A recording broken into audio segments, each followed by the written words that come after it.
Hey guys, tonight, we drift back into a world of stone churches, long feasts and whispered vows carried on the cold air of forgotten centuries. A world where marriage was not always about love, but about land, alliances, and survival itself. In the medieval age, weddings were as much a binding contract as they were a celebration, shaping the lives of families, villages, and kingdoms alike. So, before we begin our slow journey, take a moment to like the video and subscribe the channel. Dim the lights, adjust your blankets, maybe let a candle burn low in the background, or switch on a fan for that quiet hum that makes the silence softer. Because tonight, we'll wander step by step through the medieval wedding, from the first betrothal agreements whispered between families, to the solemn vows spoken at the church door, and finally to the feasts and songs that echoed deep into the night. It will be a calm journey, a patient unfolding of the past, told in the slow, unhurried way of time itself. So, close your eyes if you'd like, let your breathing settle, and prepare to drift back into the medieval world, where weddings carried a weight far heavier than we might imagine today. In the long centuries that historians group beneath the broad name of the Middle Ages, marriage was not merely a private matter between two people, but a binding thread woven deep into the fabric of society itself. To speak of weddings in those times is to speak of community, of faith, of obligation, and of endurance. It was an institution that touched every stratum of life, from the simplest villager tilling narrow strips of land, to the greatest lords whose unions could determine the fate of whole kingdoms. The foundations of marriage in medieval society rested on principles, both sacred and worldly, making the wedding not only a milestone in a personal life, but also a moment in which the larger currents of law, custom, and religion converged. To begin to understand this, one must picture the medieval world, not as a place of constant novelty, but as a landscape where continuity mattered above all. Life was precarious. Harvests failed, diseases struck, and wars erupted with little warning. Against this backdrop of uncertainty, the stability of marriage offered something firm, a structure in which roles were defined, obligations set, and relationships recognized not only by family, but by the entire community. A wedding was not the indulgence of romance, it was the establishment of order, sanctioned by law, custom, and most importantly by the church, which saw in the marital bond a reflection of divine will. For ordinary people, marriage was often the most significant event of their lives. Childhood might be brief, labor constant, and pleasures few, but the wedding marked a transition from dependence on parents to the formation of a new household, from the role of a son or daughter to that of husband or wife. It was at once a personal passage and a public declaration, for it altered not only the individuals concerned, but the networks of kin, neighbors, and parishioners who stood around them. A wedding was a reminder that life was not lived alone, but within the interwoven bonds of community. The medieval church, growing steadily in influence from the early centuries onward, placed marriage within the framework of sacrament. By the 12th century, theologians such as Peter Lombard and Gratian had developed an understanding of marriage not simply as a civil or private contract, but as a sacred union. This elevated the wedding from a human arrangement to a covenant blessed by God, drawing parallels with the bond between Christ and his church. Such teaching meant that the vows spoken in marriage carried eternal significance. They were not to be taken lightly, nor to be undone at will. In this way, the Church's theology of marriage served to stabilize society, for it reinforced permanence, legitimacy of children, and the orderly transfer of property. Yet, marriage was never only about the sacred. It had practical worldly foundations that were impossible to ignore. Families depended on the union of children, not only to carry on bloodlines, but also to secure land, forge alliances, and ensure economic survival. Among peasants, marriage was tied closely to access to fields and inheritance, while among nobles, it was a matter of dynastic strategy. The union of two families could strengthen claims, settle disputes, or bind together estates. Even for the humblest serf, the choice of spouse influenced livelihood, for it determined what land could be worked and how labor was shared. All weddings thus had economic and social weight far beyond the individuals themselves. What is striking when one surveys the medieval world is that marriage and weddings formed a bridge between the visible and the invisible, between human need and divine ordinance. To the people of those centuries, the wedding day was not an isolated event of festivity, but the outward sign of deeper truths. It was about the continuity of generations, the moral fabric of the community, the legitimacy of heirs, the balance of property, and the spiritual salvation of souls. All of these threads converged upon the moment when vows were spoken, hands were joined, and blessings invoked. It is also important to see that the weight of marriage lay not only in the vows of love and fidelity, but in the social recognition of those vows. A wedding, after all, was public. It was witnessed, often outside the church door, by neighbors, kin, and clergy. This public nature made it binding, for all present could testify to the promises exchanged. The authority of community, as much as that of priest or bishop, enforced the durability of the marriage bond. In such a world, private affection mattered less than public acknowledgement. Secrecy was discouraged, and clandestine unions frowned upon, for they disrupted the collective order. When considering medieval weddings, it is tempting to imagine them as romantic or picturesque affairs, colored by the poetry of troubadours and the imagery of illuminated manuscripts. Yet in reality, they were moments of solemn weight. Joy was present, certainly, in feasting, music and dance, but always within the framework of obligation and permanence. The foundation of marriage was duty, duty to God, duty to family, duty to community. Even when affection grew between spouses, it was not expected to be the sole or even primary basis of the union. Stability came first. These foundations were not static across all of Europe or all centuries. In the early medieval period, marriage was less formally regulated by the church, with local customs carrying more influence. Over time, however, especially by the High Middle Ages, the church's role grew firmer, making weddings not just social events but sacred rites overseen by priests. This gradual consolidation of authority is one of the central stories of medieval marriage, showing how the personal lives of men and women became increasingly bound to the structures of religious power.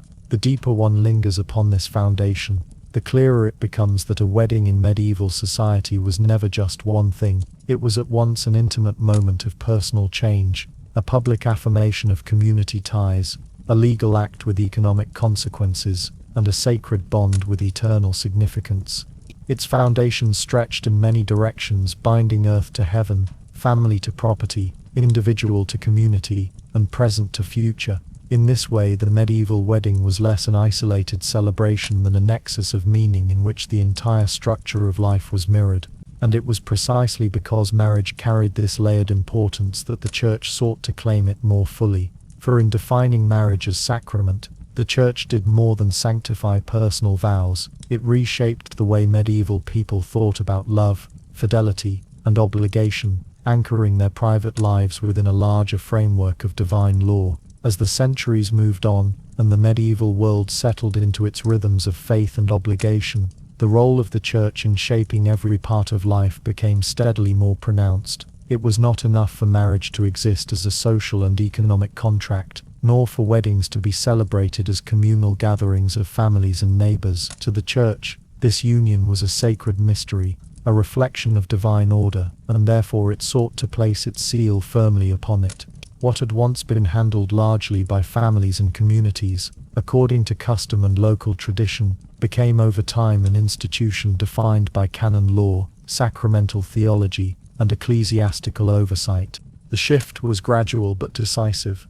In the early Middle Ages, marriages were often informal, marked by simple agreements between families or witnessed by a few members of the local community. Consent was the crucial factor, but how that consent was expressed varied widely. In some regions, betrothal itself could be regarded as binding, while in others, the act of consummation was what made the marriage valid. The church watched these diverse practices, and little by little, began to draw them together into a more uniform vision. By the 12th century, the intellectual life of Europe was flourishing, and within its universities and monasteries, theologians began to articulate the notion of marriage not only as a human agreement, but as a sacrament instituted by God. The great turning point came with thinkers like Peter Lombard, whose sentences became one of the foundational texts of medieval theology. In his writings, marriage was included among the 7 sacraments, alongside baptism, the Eucharist, and holy orders. This was a profound development. By naming marriage as a sacrament, Lombard, and those who followed him, elevated it beyond the realm of custom and law, placing it within the eternal economy of salvation. A sacrament was not a mere human act. It was a channel of divine grace, a sign of God's presence and blessing in the world. Marriage, therefore, became more than an agreement or necessity. It was an image of the union between Christ and his church, sacred and indissoluble. Canon lawyers, working alongside theologians, began to codify these ideas into regulations that would govern the lives of the faithful. Gratian's Decretum, compiled in the 12th century, laid out many of the principles that shaped medieval canon law, including those concerning marriage. Among these was the insistence that mutual consent between the bride and groom formed the essential foundation of a valid union. This emphasis on consent distinguished church law from mere parental arrangement, though in practice, families continued to play decisive roles in choosing spouses. By making the spoken agreement of the couple central, however, the Church asserted its vision of marriage as a bond between persons, sanctified by God, and not merely a transaction between households. Over time, the Church also established where and how marriages should take place. By the 13th century, it was increasingly required that weddings be performed before a priest and with witnesses, ideally at the entrance of a church. This public setting reinforced both the sacred and social dimensions of the event. It also placed the wedding under ecclesiastical supervision, ensuring that the union was registered, recognized, and protected by canon law. In this way, the Church sought to eliminate clandestine marriages, which, though valid in principle, if consent was exchanged, often created disputes over inheritance, legitimacy of children, and social standing. The Church's control extended not only to the form of the ceremony, but also to the prohibitions and boundaries it imposed. Rules of consanguinity, forbidding marriage between those too closely related by blood or marriage, were elaborated in great detail. At certain points, the prohibited degrees of kinship were so extensive that many unions required dispensations. These restrictions were not only theological in nature, they also allowed the Church to assert its authority by granting exceptions, thereby weaving itself into the web of family and political strategy.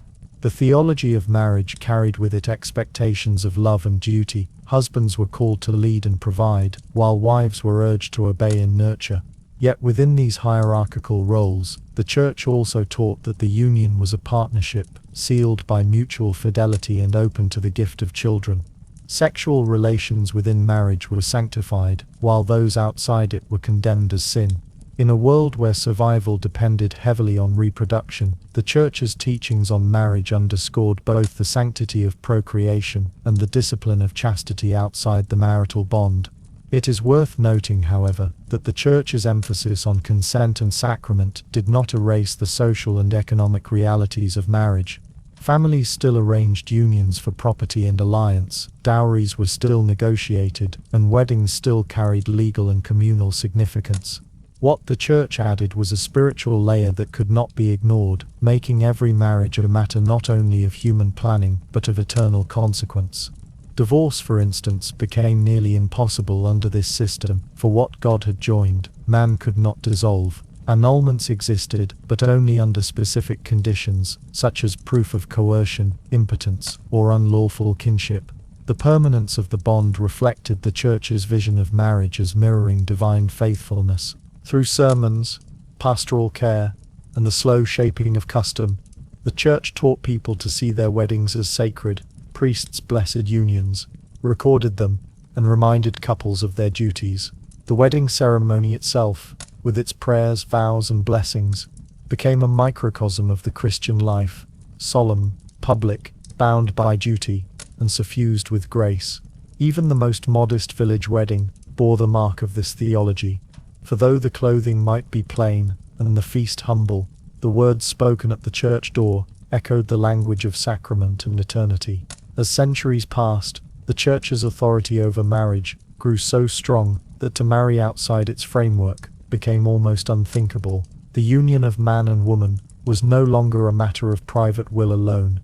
It was woven into the very structure of Christendom, a sacred institution, reflecting divine truth. And thus, as people stood before their neighbors, and before the priest, they were not merely entering into a household arrangement, they were stepping into a bond sanctified by heaven, watched by the community, and guarded by law. And it was upon this sacred foundation, built by the Church's guidance, that the practices of betrothal and promises before marriage took shape, serving as the first visible steps toward the union that would one day be sealed at the church door. Before the solemn words were spoken at the church door, before feasts and songs filled the air, marriage in the medieval world usually began with an earlier stage, the betrothal. This period, often stretching months or even years before the actual wedding, served as the first formal step toward union. It was not simply an agreement between two young people, but a binding contract between families, neighbors, and sometimes even entire communities. If the wedding was the culmination, the betrothal was the foundation upon which everything else rested. In a society where stability mattered more than spontaneity, betrothal was a way of creating certainty. Families rarely left such matters to chance, or to personal affection. The choice of a spouse was influenced by land inheritance, kinship, and community ties, and once a suitable match had been identified, the promise of marriage was made clear. For the nobility, this might involve formal negotiations carried out between parents, guardians, and advisors, often sealed with written contracts. For peasants, the process was less elaborate, but no less binding. Even among those who worked the land, a betrothal could be marked by tokens, promises, or small ceremonies in which hands were joined and vows exchanged. One of the most common practices was hand fasting, a ritual in which the couple's hands were physically bound together with cords or cloth, symbolizing their pledge to one another. The word itself survives in later traditions, but in the medieval period, it represented a serious promise. To clasp hands in this way before witnesses was to declare one's intention to marry, and though the church insisted that a proper wedding followed, the betrothal carried social and sometimes even legal weight. Neighbors would remember such promises, and breaking them could bring shame or disputes that lingered for years. The symbolic gestures of betrothal often involved gifts, tokens that served as visible reminders of the promise. Rings could be exchanged, though they were not yet as universal as in later centuries. Sometimes a coin or other object was given, a sign of commitment that bound one family to another. In wealthier households, dowries and bride prices were negotiated at this stage, ensuring that the transfer of property or wealth was settled before the wedding itself. The giving of such tokens was never merely sentimental. It was a way of making visible what had been agreed, a physical reminder of the promises made. The church, ever watchful over marriage, gradually sought to regulate betrothal as well. While informal promises could be made in the presence of family or friends, canon law distinguished between two types of betrothal: sponsalia de futura, a promise to marry in the future, and sponsalia de praesenti, a declaration that the couple was married already in the present. The latter, if consummated, was considered by the church to create a valid marriage, even if no ceremony had taken place. This distinction created both clarity and confusion, for it gave enormous weight to words spoken in private, while at the same time encouraging more public ceremonies to avoid disputes. The period of betrothal was not only about legalities and contracts, but also about preparing for the life to come. Families might spend the intervening months gathering resources, arranging property transfers, or preparing a home for the new couple.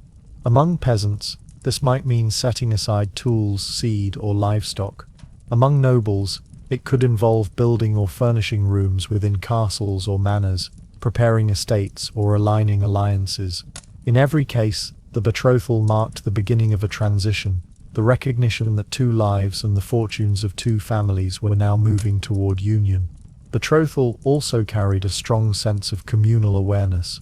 Because weddings were public, betrothals had to be recognized by others to be considered binding. The presence of witnesses was essential, not only to enforce the promise but to guard against secrecy. The church worried about clandestine marriages, and so public betrothals helped reduce disputes later. If a couple later claimed they were bound by a private promise, it could create confusion over inheritance and legitimacy. By making betrothals visible, families protected their interests and ensured that the community acknowledged the forthcoming union. In some regions, betrothals were celebrated with small feasts or gatherings. These were not as grand as the wedding celebrations that followed, but they carried significance. Food might be shared, drinks poured, and words of blessing spoken by elders or priests. It was a way of marking the seriousness of the promise, while also allowing the community to participate in the early stages of what would become a household. In these moments, one can imagine the quiet hum of a village gathering, with neighbors gathered around a table, a cup passed from hand to hand, and the couple standing at the center of it all, bound not yet by vows at the church, but by promises that all present would remember. For those of noble rank, betrothal could be even more elaborate, sometimes arranged in childhood, long before the couple could even comprehend what was happening. These early promises, often written into formal contracts, secured alliances between great houses or even kingdoms. The political weight of such agreements cannot be overstated. Betrothals could bind two rival factions, end wars, or create claims that would shape dynasties. In such cases, the betrothal was not a private matter at all, but a public statement of intent, watched carefully by rivals, allies, and chroniclers alike. Yet, even for the most ordinary peasant, the betrothal was more than just a formality. It was the first step toward adulthood, the beginning of responsibility, and the moment when the community began to see two individuals not merely as children of their parents, but as the makers of a new household. It gave structure to expectations and provided assurance that life would continue in its ordered patterns. In a world where continuity mattered so much, the betrothal offered a sense of certainty, a promise that tomorrow would follow the paths laid down today. Breaking a betrothal, though possible, was not without consequences. Families might argue over dowries already exchanged, communities might gossip, and individuals might find their reputations damaged. The church could intervene, demanding explanations, and in some cases, legal disputes were carried before ecclesiastical courts. The very existence of such disputes shows how seriously betrothals were taken, even when they were not yet sacramental marriages. To promise was to bind, and to withdraw was to risk dishonor. The careful structure of betrothal reminds us that medieval weddings were not sudden, spontaneous affairs. They were long prepared, negotiated, and marked by stages of increasing solemnity. First the promise, then the betrothal, then the wedding, and finally the shared life that followed. At every step, words mattered, tokens mattered, witnesses mattered. The process was designed to weave the couple not only into each other's lives, but into the fabric of their families and communities. And as betrothals prepared the way for weddings, they also emphasized the larger truth that marriage was never simply between two individuals.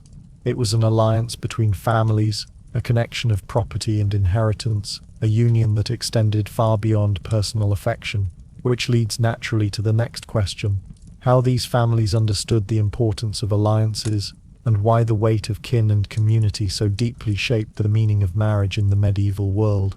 If betrothal bound two individuals together with promises and gestures, it was always understood that such promises reached far beyond their clasped hands. For in the medieval world, marriage was never a private matter, never the exclusive concern of bride and groom. It was rather a negotiation between families, a weaving together of kinship networks, property lines, and long-term ambitions. To speak of marriage was to speak of inheritance and land, of wealth and stability, of loyalties secured and rivalries softened. Whether among nobles whose estates stretched across valleys, or among peasants whose holdings might consist of only a few scattered fields, the principle was the same. Marriage was a tool for binding families together in ways that preserved continuity and shaped futures. In agrarian communities, where survival itself depended upon access to land, marriages were one of the most effective means of consolidating property. Fields, meadows, and rights to water or woodland were not easily divided, and the joining of households through marriage could determine whether a family line prospered or declined. A carefully chosen spouse might bring a dowry of land, livestock, or goods, securing the future of a small holding for the next generation. And among peasants, therefore, marriage choices were made with practical eyes. weighing the resources of each household as carefully as the character of the prospective spouse. The bride's dowry and the groom's ability to provide were matters of serious consideration, for these would shape the economic life of the new household as surely as their shared labor in the fields. Among the nobility, these calculations took on even greater scope. To marry into another noble house was to forge a bond that could alter the balance of power within a region. Castles, estates, and entire stretches of countryside could pass from one family to another through the marriage of an heiress. Noble families therefore treated marriages not as private unions but as political strategies. Arranged marriages were the rule rather than the exception, often decided when children were very young. The betrothal of heirs was a way of locking in future alliances, ensuring that estates would be united rather than divided by conflict. The medieval chronicles are filled with such examples, where marriages decided the fate of kingdoms. A noble woman's dowry could secure peace between rival factions,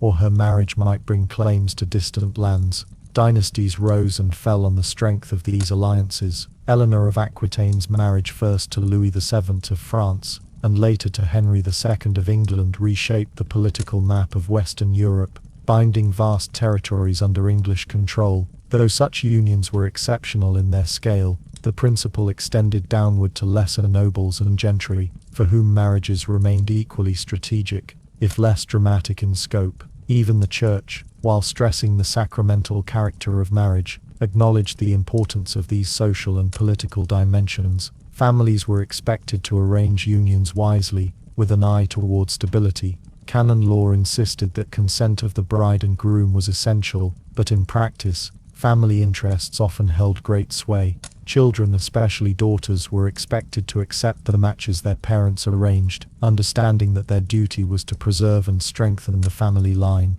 Love might blossom after marriage, but it was rarely the guiding principle before. In urban settings too, as towns grew and merchant families rose in prominence, marriages were used to secure economic advantage. A prosperous guildsman might arrange for his daughter to marry into another family of equal or greater standing, thereby extending commercial networks and ensuring that wealth remained within trusted circles. For these families, dowries were not merely property, but investments in security and influence. Marriage contracts could detail not only the dowry, but also inheritance rights, obligations, and safeguards for widows, showing how deeply intertwined family fortunes were with marital arrangements. The alliances created by marriage were not only about wealth and land, but also about peace. Rivalries between families, sometimes stretching back generations, could be softened through unions. By marrying into a former enemy's family, disputes might be settled and bloodshed avoided. In this way, marriage served as a form of diplomacy, whether on the scale of kingdoms or within small villages where feuds could disrupt community life. But while families sought to secure advantage through marriage, the arrangements could also create tension. Younger sons and daughters might find their own wishes overlooked in favor of family strategy.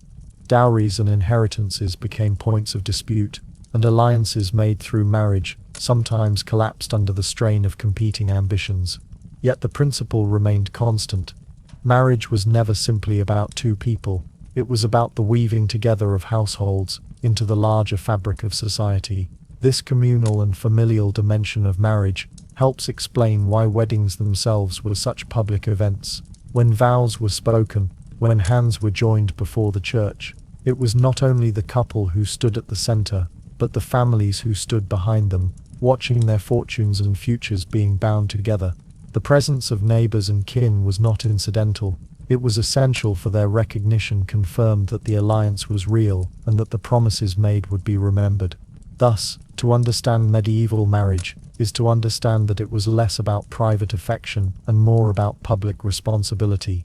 The bonds of love were not ignored, but they were secondary to the bonds of alliance. Marriage was a tool for continuity, for protection, for survival, and for influence. It was one of the most important ways in which the fragile threads of medieval life were woven into stronger cords, holding together families, communities, and even realms. And yet, for all the weight of strategy and alliance, the moment of the wedding still had to unfold in visible, public fashion. These unions, arranged and negotiated by families, were sealed not in private chambers, but at the threshold of the church, where sacred words gave divine blessing to what had been agreed in households and contracts. It was there at the church door that the promises became vows, and the arrangements of families became the sacrament of marriage itself.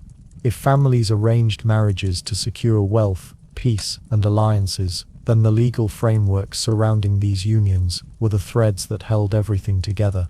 In a society where property defined survival, and where inheritance determined the rise or fall of entire households, the marriage contract was often more important than the vows themselves. For while the church presided over the sacred aspect of marriage, secular and ecclesiastical laws governed its practical consequences.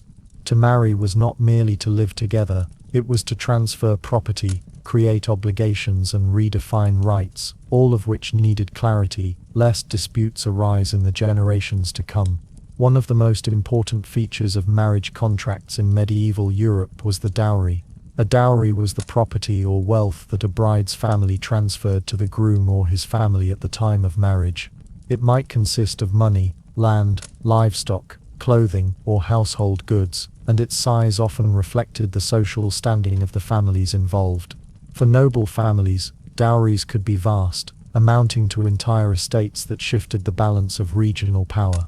For peasants they might be more modest, perhaps a cow, a chest of linens, or a small patch of land, but the principle was the same. The dowry provided the material basis upon which the new household would begin.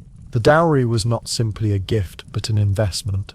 It gave the bride economic security, and served as a form of inheritance from her family. Canon law increasingly emphasized that dowries should remain the property of the bride, even if controlled by her husband, so that she would have protection in widowhood. Legal charters often specified the exact terms of the dowry, detailing what was transferred, who controlled it, and under what conditions it could be reclaimed. These documents might be sealed by notaries, witnessed by kin, or preserved in ecclesiastical archives, ensuring that the promises of families did not vanish into thin air. Alongside dowries came the concept of the bride price, though this was less common in Western Europe by the High Middle Ages. In earlier centuries, and in certain regions, the groom's family paid a sum to the bride's family, reflecting the transfer of her labor and fertility into another household. Over time, this practice gave way to the dowry system, which better reflected the increasing emphasis on inheritance and property rights. Still, vestiges of bride price lingered, especially in frontier regions, or in areas less integrated into feudal structures. The tension between dowry and bride price reveals how deeply marriage was tied to questions of wealth and control, rather than the romantic ideals that later centuries would celebrate. Marriage contracts often went beyond dowries, detailing the transfer of lands, rents, and even serfs. For noble houses, these contracts were equivalent to treaties, spelling out exactly what estates would pass to the couple and what obligations remained to the wider family. Written in Latin or in vernacular tongues, sealed with wax and preserved in archives, these charters formed the backbone of aristocratic marriage. They allowed alliances to be secured, not only through words but through enforceable documents, giving a permanence that oral promises alone could not ensure. For peasants, while formal charters were rarer, the principle of contractual obligation was still present. Customary law varied from village to village, but witnesses, tokens and local courts ensured that dowries and promises were remembered. A plough team, a parcel of land, or a herd of sheep might be assigned to the couple, and though these transactions were less grand than noble treaties, they carried no less significance for the families involved. To a peasant household, the careful recording of dowries and obligations could mean the difference between prosperity and ruin. Inheritance lay at the heart of these legal arrangements. In a world where property was the main form of wealth, families feared nothing more than the fragmentation of their estates. Marriage contracts were therefore designed to protect lineage, ensuring that land flowed in predictable lines. Sons were expected to inherit, daughters to carry dowries, and widows to retain certain rights for their maintenance. Legal documents codified these expectations, preventing disputes that could otherwise erupt into costly and violent feuds. Indeed, disputes over marriage contracts were common, and ecclesiastical courts often found themselves adjudicating such matters. If a dowry had not been delivered, if a promise of marriage was broken, or if inheritance rights were challenged, families could bring cases before bishops or archdeacons. These courts became arenas where the social and economic weight of marriage was laid bare, with clerks and notaries recording testimony, weighing evidence and issuing judgments. Through such cases, the boundaries of family obligation were tested and refined, slowly shaping the evolution of marriage law across Europe. The seriousness of legal contracts also reveals the limited place of personal choice in marriage. While canon law stressed that consent of bride and groom was necessary, the negotiations that produced the marriage contract were typically dominated by families. Daughters in particular had little control over the size of their dowries or the conditions attached, though they might benefit from the protections those contracts afforded them later in life. Sons too were bound by the strategic calculations of their families, their marriages arranged less by affection than by necessity. Still, it would be misleading to see these legal frameworks as cold or loveless. Rather, they reflected the realities of a world where survival depended on careful stewardship of land and wealth. To bind two families through a contract was to secure not only the future of a couple but the stability of generations. Love, if it came, was welcomed, but it was not the foundation upon which medieval society built its marriages. The written word, sealed in wax, mattered more than whispered promises or fleeting affections. The legal side of marriage also helps explain the immense solemnity of the wedding ceremony itself. When a couple exchanged vows before witnesses, when contracts were delivered and dowries transferred, the act was not merely symbolic. It was a binding transaction, one that reshaped the flow of property, altered the map of inheritance, and cemented alliances that could last for centuries. To marry was, in effect, to redraw the legal and economic boundaries of families, and this was no small matter. And so, while songs and feasts accompanied the wedding day, the quiet scratch of pens on parchment and the stamping of seals upon wax often carried greater weight, for it was in these documents, tucked away in archives and chest boxes, that the true power of marriage lay. And once the contracts had been signed and sealed, the time came for the public face of marriage to be shown. The wedding ceremony, held not in secret but in the open before the church door, where sacred vows transformed the legal union into a spiritual bond. By the time the contracts had been sealed and the obligations of dowry and inheritance made clear, the next step in the long passage toward marriage was the preparation for the wedding itself. The ceremony was not simply a private gathering of two families but a public event, a moment when a union already discussed in households and recorded in documents became visible to the entire community.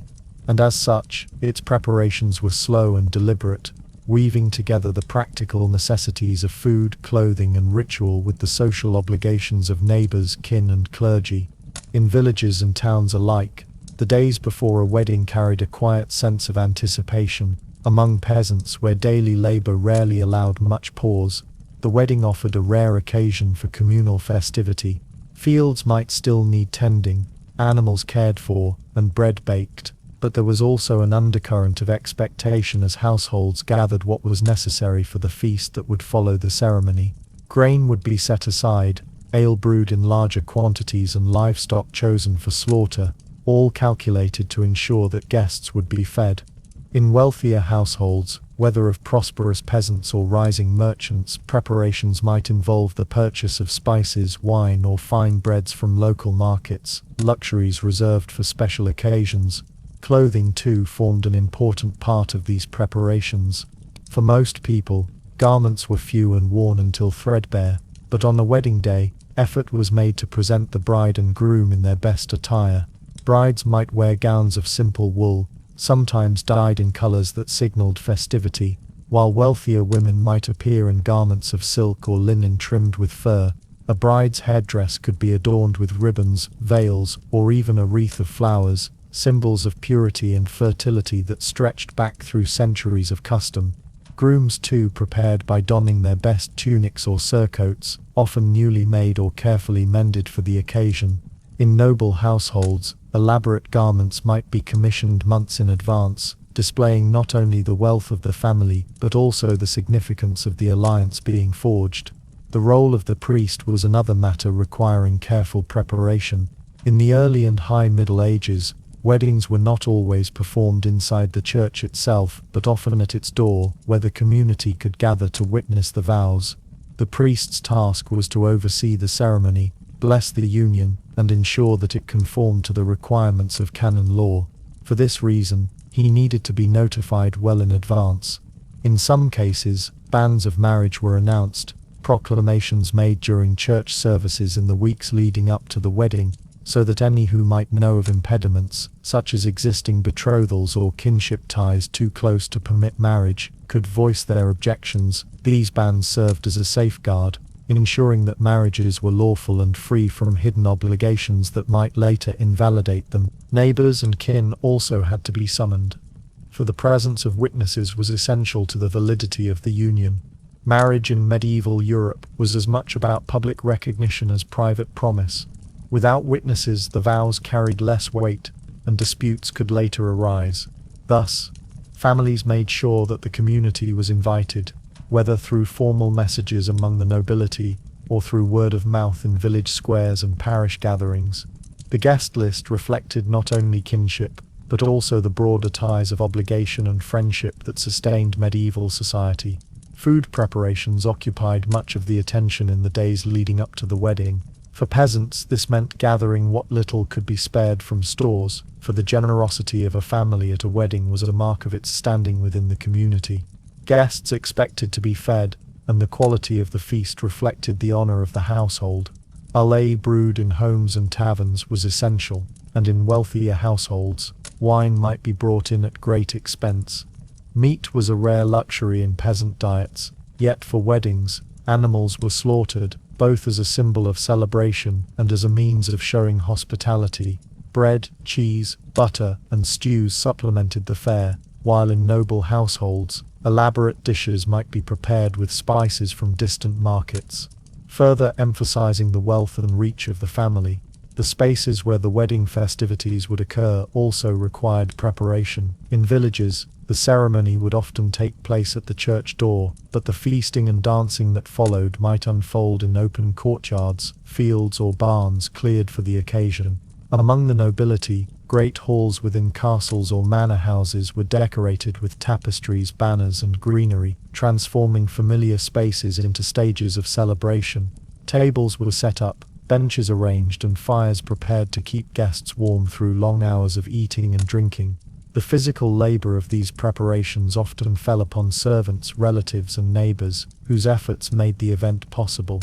The anticipation surrounding the wedding reached beyond the immediate families involved. For entire communities, the event provided a break in routine, an occasion for festivity that punctuated the otherwise steady rhythm of agricultural and religious life. Weddings allowed people to gather, exchange news, strengthen friendships, and reaffirm their place within the fabric of society.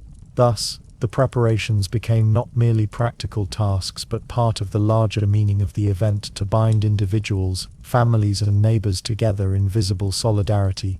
Even as food was gathered, clothing prepared, priests notified, and neighbors summoned, there was also an intangible atmosphere that grew in the days before a wedding. It was the slow building of expectation, a sense that something momentous was about to take place. Families took stock of their contributions, brides and grooms rehearsed the solemnity of the vows, and communities looked forward to a day when ordinary toil would give way to ceremony and festivity. All of these elements created an atmosphere in which the wedding day emerged not suddenly but as the culmination of weeks, sometimes months of careful preparation. And when the morning finally came, when bells rang across the parish and guests began to gather outside the church, the stage was fully set. The families had played their part, the contracts were secured, the feast prepared, and the community summoned. All that remained was for the bride and groom to appear before the people and before God, to speak the words that would transform preparation into reality, and anticipation into binding union. As the morning of the wedding dawned, and the church bells began to call the community together, the most striking figures were, of course, the bride and groom themselves. While the feast, the music, and the gathering of neighbors gave the day its communal texture. The clothing of the couple provided its symbolic center.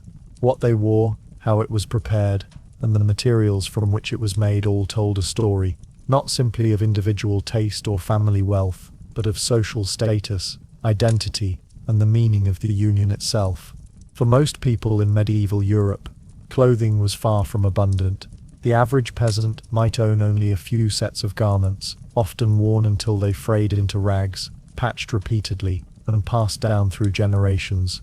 Wool was the dominant fabric, spun and woven at home or purchased in small quantities from markets. Linen, derived from flax, served as an underlayer, softer against the skin, but labor-intensive to produce. Dyes were expensive, and so most peasant clothing was in muted tones, browns, greys, or faded greens. Yet, on a wedding day, every effort was made to show the bride and groom in their best possible light. A gown of brighter wool might be borrowed or dyed anew, a tunic freshly sewn or carefully mended. Even modest families strained to present the couple in garments that stood apart from ordinary days. For the attire of the bride and groom was not merely about personal appearance, it was a public statement of honor, dignity, and readiness to begin a new household. The bride's attire carried particular weight, as her clothing was often symbolic of purity, fertility, and her transition from one family to another. While the white wedding gown of later centuries did not yet exist,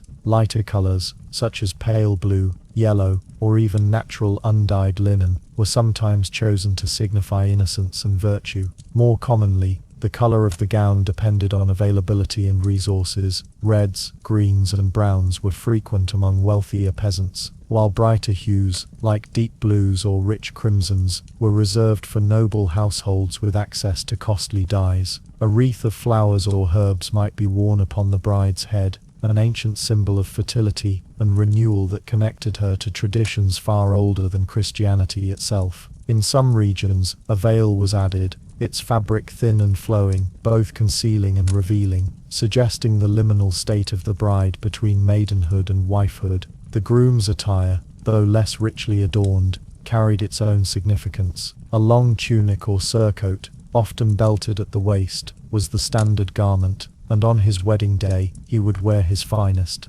Boots or shoes of leather, sometimes freshly polished, completed the look. A cloak might be worn in colder seasons, trimmed with fur, if the family had access to such luxury. Just as with the bride, the groom's clothing reflected both his station and the seriousness of the vows he was about to take. In noble households, a groom might wear garments embroidered with heraldic symbols or colors of his lineage, making clear the continuity of his family's name and honor into the marriage union. Among the nobility and the wealthy merchant classes, wedding attire reached far greater levels of splendor. Brides might be clothed in gowns of imported silk, velvet, or fine linen, dyed in brilliant hues that testified to the global reach of medieval trade. Crimson from kermes dye, deep blue from woad or indigo, and even cloth of gold woven with threads of precious metal could be worn by those of the highest rank. Embroidery in gold and silver thread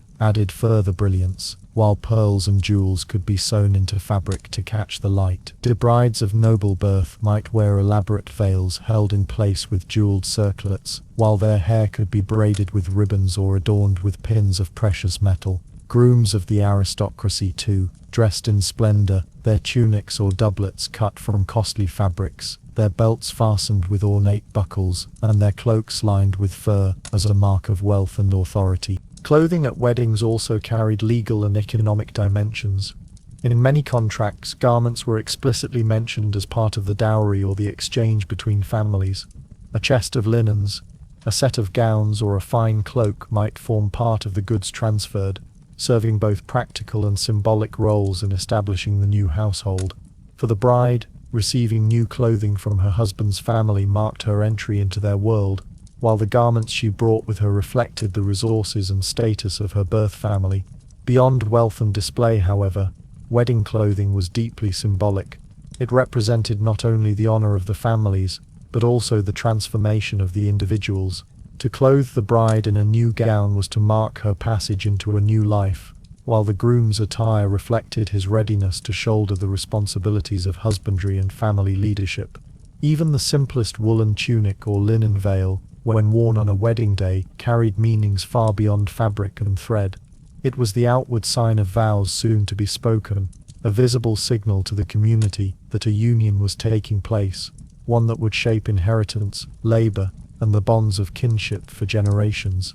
For the onlookers, the attire of the bride and groom offered a glimpse into the values and aspirations of their families. Neighbors might comment on the quality of the fabric, the brightness of the colors, or the elegance of the headdress. Children watched in awe, servants whispered, and kin measured what they saw against their expectations. Through this collective gaze, clothing did more than adorn the body, it situated the couple within the hierarchy of their society, affirming both their place in the present and their hopes for the future. And so, as the bride, dressed in her gown and wreath, emerged from her family's household, and as the groom, clothed in his best tunic and cloak, prepared to meet her at the church door, the preparations of days and weeks found their culmination in this moment of visual symbolism.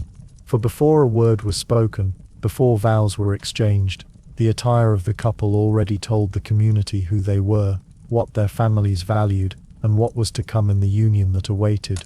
When the bride and groom appeared, clothed in the garments that marked them as the day's central figures, they did not stand alone. A medieval wedding, whether in the modest setting of a village or the grand surroundings of a noble household, was never a private affair. It belonged to the community, and its meaning lay as much in the collective witness of neighbors, kin and friends as it did in the vows spoken by the couple themselves. For this reason, weddings carried with them an atmosphere not only of personal celebration, but of shared acknowledgement, a recognition that the entire fabric of society was involved in this binding together of two lives. In small rural parishes, the gathering began early, often at the ringing of the church bells. Families who had heard the banns announced in prior weeks knew the day was coming, and they left their fields, their hearths, and their work to take part in the occasion. Villagers who might otherwise only cross paths in markets or seasonal labor stood shoulder to shoulder before the church door, creating a circle of familiarity and mutual observation around the couple. The churchyard, normally a place of solemn quiet, filled with the sounds of footsteps on gravel, children's laughter, and the murmur of neighbors exchanging words of anticipation. Here every face was familiar, and every presence was noted, for to witness a marriage was to take part in a collective memory that would remain long after the day had passed. In towns the atmosphere was larger, more varied, and more elaborate. Merchants, artisans, apprentices and neighbors joined together, creating a throng that spilled into narrow streets. Processions might be organized, sometimes with music, banners, or torches if the family had wealth enough to arrange it.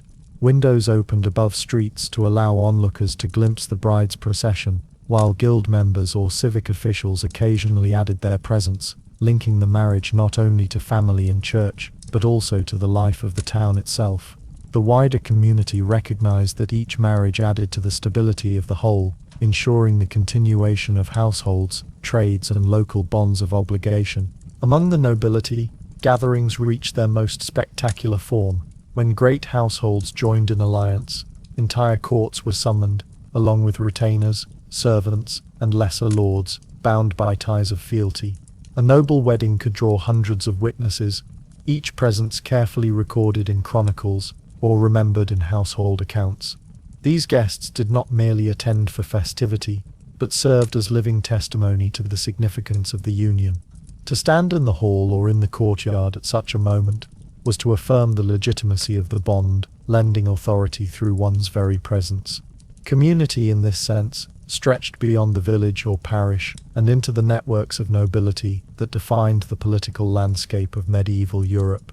Yet regardless of station, the essence of the gathering remained the same. Weddings needed witnesses. The words of the couple, solemnly spoken, held no binding force unless heard by others.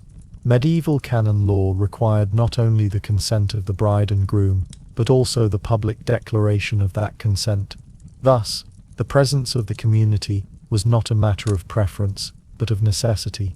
It ensured that the vows could not be easily denied, that disputes over inheritance or legitimacy could not arise unchecked, and that the union had both social and spiritual recognition. The crowd itself was part of the ritual, a living seal upon the promises made. Communal participation extended beyond the act of witnessing into the celebrations that followed. Guests brought with them not only their presence, but often their contributions. A measure of grain, a jug of ale, a loaf of bread, or a small gift for the couple. These offerings were less about generosity than about reinforcing the shared nature of the occasion. In return, the hosting family offered food, drink, and hospitality, creating a cycle of giving that both reflected and reinforced the bonds of the community. The feast was not simply a display of wealth, but a redistribution of resources, a moment when what was private became briefly communal. Children, too, had their place in these gatherings. Though excluded from the solemnities of the vows, they absorbed the atmosphere of the day, the clothing, the music, the feasting, learning through experience what it meant to belong to a community and to take part in its rituals. Elders, meanwhile, stood as reminders of continuity, linking past unions to the present, and affirming that the bonds of marriage were not fleeting, but part of the long rhythm of life and death, birth and inheritance, that sustained society. Even the poor, who brought little and expected little, found a place within these assemblies. Their attendance carried weight, for in standing among the witnesses, they lent legitimacy to the ceremony just as surely as nobles or wealthy merchants did. In this way, weddings briefly collapsed some of the distinctions of medieval hierarchy, creating moments in which the entire spectrum of society could stand together, bound by their shared role in observing and remembering. What was perhaps most striking in these gatherings was the sense of collective investment. When a man and woman married, they did not step into a private household detached from the world. They entered into a framework of obligations, duties, and expectations that touched everyone around them. Neighbors cared whether the union was strong, whether children would be raised within it, and whether land and labor would be maintained. The community's witness was not passive but active. For those who stood in the churchyard, the hall, or the street knew that the lives of the couple would ripple outward into their own. Thus, the gathering of the community was not a background to the wedding, but its very heart. Without it, the union lacked meaning, for marriage was a contract, a sacrament, and a public statement all at once, and none of these could exist in isolation. And so, in villages and towns, in halls and courtyards, in fields and churchyards, people came together, time and again, to form the living circle that made each wedding not merely a private vow but a shared reality. As the murmur of the assembled crowd softened into expectancy, the central act of the day unfolded not in the hidden sanctity of the church interior, but at its very threshold. In much of medieval Europe, the marriage ceremony was performed at the church door, a location that might seem curious to later sensibilities, but one that carried profound meaning in its time. The threshold stood as both a physical and symbolic space, neither wholly outside nor fully inside, a liminal zone where sacred and secular life met. To speak vows there, before the eyes of the community, and under the shadow of the holy building, was to situate marriage at the intersection of the earthly and the divine. The choice of the doorway reflected more than architectural convenience. It was a deliberate statement that marriage, unlike monastic vows or ordination, belonged not only to the inner life of the church, but also to the wider fabric of society. At the door, all could witness the consent of the bride and groom, for their words were not whispered in private but proclaimed in the open air, where neighbors, kin, and passers-by alike might hear. In canon law, it was this consent, freely given and publicly spoken, that constituted a marriage. The priest's blessing, the community's witness, and the legal arrangements were all secondary to the mutual exchange of vows, which made the threshold an ideal stage for this crucial act. The ritual itself was simple yet weighty. The priest, vested in the garments of his office, would stand at the door with a missal or ritual book. The couple would face each other, sometimes with hands joined or linked beneath a veil or cloth, a gesture that symbolized their union. The priest asked the man and woman if they consented to take each other in marriage, and upon their affirmation, he blessed their union in the name of the church. Rings, though not universally required, were increasingly common. Typically, the groom placed a ring upon the bride's finger, often the right hand in the early Middle Ages, though later shifting to the left, while reciting words of commitment.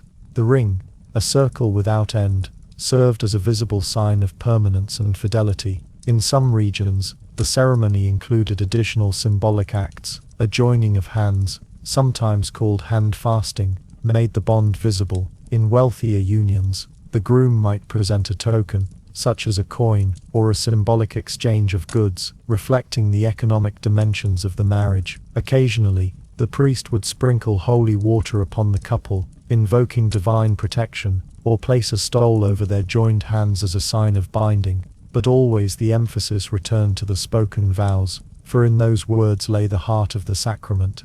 The community's role was unmistakable. The crowd did not merely stand by, they were in effect the guarantors of the marriage. If disputes arose later, if questions of legitimacy or inheritance were raised, it was the witnesses who could affirm what they had seen and heard at the church door. Thus, the presence of the community at this moment was as necessary as the presence of the priest. Together, sacred authority and social recognition merged at the threshold, giving marriage its binding force. The symbolism of the doorway also marked the transition of the bride from her natal household to her new life with her husband. Stepping across the threshold after the vows, she moved literally and figuratively into a new role. In some traditions, the couple was led by the priest into the church after the exchange of vows, where Mass might be celebrated, and prayers for their fertility, prosperity and fidelity were offered. Yet the essential act remained outside, for it was there that the balance of sacred and secular found its proper expression. Among the nobility, the church door ceremony could be richly adorned with pageantry. Heralds announced the names and titles of the couple, clerics chanted prayers, and crowds of retainers and peasants pressed forward to witness. Chroniclers sometimes recorded such unions, noting the splendor of clothing, the solemnity of vows, and the array of dignitaries present. But whether in a cathedral courtyard or a small parish yard, the essence was the same: vows exchanged in public, sanctified by the church, and bound by the testimony of the community. It is striking to modernize that this most intimate of promises took place in such a public fashion. Yet for the medieval world, intimacy was less about privacy than about shared knowledge. To marry was not merely to join two individuals, but to create a unit recognized by all. The threshold of the church was the proper setting, for it was at once open to the world and under the shadow of the sacred, a place where words carried both earthly and heavenly weight. Thus, as the bride and groom spoke their vows, as the priest lifted his hand in blessing, and as the murmuring crowd absorbed each word, a transformation took place. The couple who had arrived as separate individuals now stood as one, their lives knit together in the eyes of God and man. The doorway of the church, framed by stone and sanctity, bore witness to the union, sealing it with a permanence that would extend beyond the day, into years, and as the church taught, even into eternity. After the vows had been spoken at the threshold of the church, there often followed an act that made the invisible bond between bride and groom visible to all who stood as witnesses. Words, though powerful, could be forgotten or disputed in years to come, but objects endured, resting in hands, on fingers, or within household chests as lasting signs of promises made. The exchange of rings and tokens was therefore more than a simple ritual. It was the material embodiment of the union, a way to root vows in objects that could be touched, displayed, or passed down to children. The most familiar of these symbols, even to modern eyes, was the wedding ring. While not universal in the early Middle Ages, the practice of exchanging rings grew steadily over time, shaped by Roman inheritance, Christian teaching and local custom. In its simplest form, the groom placed a band of metal upon the bride's finger, often on the right hand in earlier centuries, though by the late medieval period, the left hand became more common in much of Europe. The act carried layers of meaning. The circle of the ring suggested eternity, with no beginning and no end, while the precious metal symbolized purity, strength and permanence. Some rings bore inscriptions, prayers or mottos, words etched into the band to reinforce the promises spoken aloud. A few were set with small stones, though for most people the ring was plain and unadorned, a token not of luxury but of enduring obligation. The giving of the ring was not merely sentimental but legal in nature. In some traditions the ring was part of the bride's dos or dowry arrangements, functioning as a pledge of the husband's good faith. Its presentation at the ceremony made visible a contract that otherwise might have remained hidden in parchment and wax seals. In the eyes of canon lawyers, the physical giving of the ring confirmed the reality of the marriage, grounding words of consent in a tangible act. Thus, the circle on the bride's finger was both ornament and proof, its value lying less in its material worth than in its meaning. Alongside rings, other tokens carried symbolic weight. One common custom was the giving of a coin, or several coins by the groom to the bride, known variously as the array or wedding pennies. These coins represented a pledge of material support. In some regions, particularly in Spain and parts of France, 13 coins were given, symbolizing the groom's promise to provide for his wife across the months of the year, with the 13th as a gesture of abundance. To receive the coins was to accept the economic reality of marriage, the joining of households, the sharing of resources, and the promise that the bride would not be left without provision. In noble households, the tokens could be lavish. Jewels, embroidered cloths, or finely crafted belts might be presented, each carrying connotations of wealth, status, and lineage. The gifting of such objects was not only a pledge to the bride, but also a public statement to the witnesses. This union was supported by resources, and would be remembered in material form. Occasionally, elaborate gifts were exchanged between families as part of broader alliances, with dowries and bride prices symbolized by items of splendor. Yet even in the grandest halls, the act remained rooted in the same principle as in a village churchyard, the need to give a visible, lasting symbol of the promises that words alone could not sustain. For peasant families, tokens were humbler, but no less meaningful. A simple copper or silver band, a wooden carving, or a small coin could serve the purpose. In some places, the sharing of bread, or the breaking of a small cake between bride and groom, was used as a sign of unity, echoing older folk traditions that wove together the sacred and the everyday. What mattered was not the richness of the token, but its ability to be remembered and recognized as a binding sign.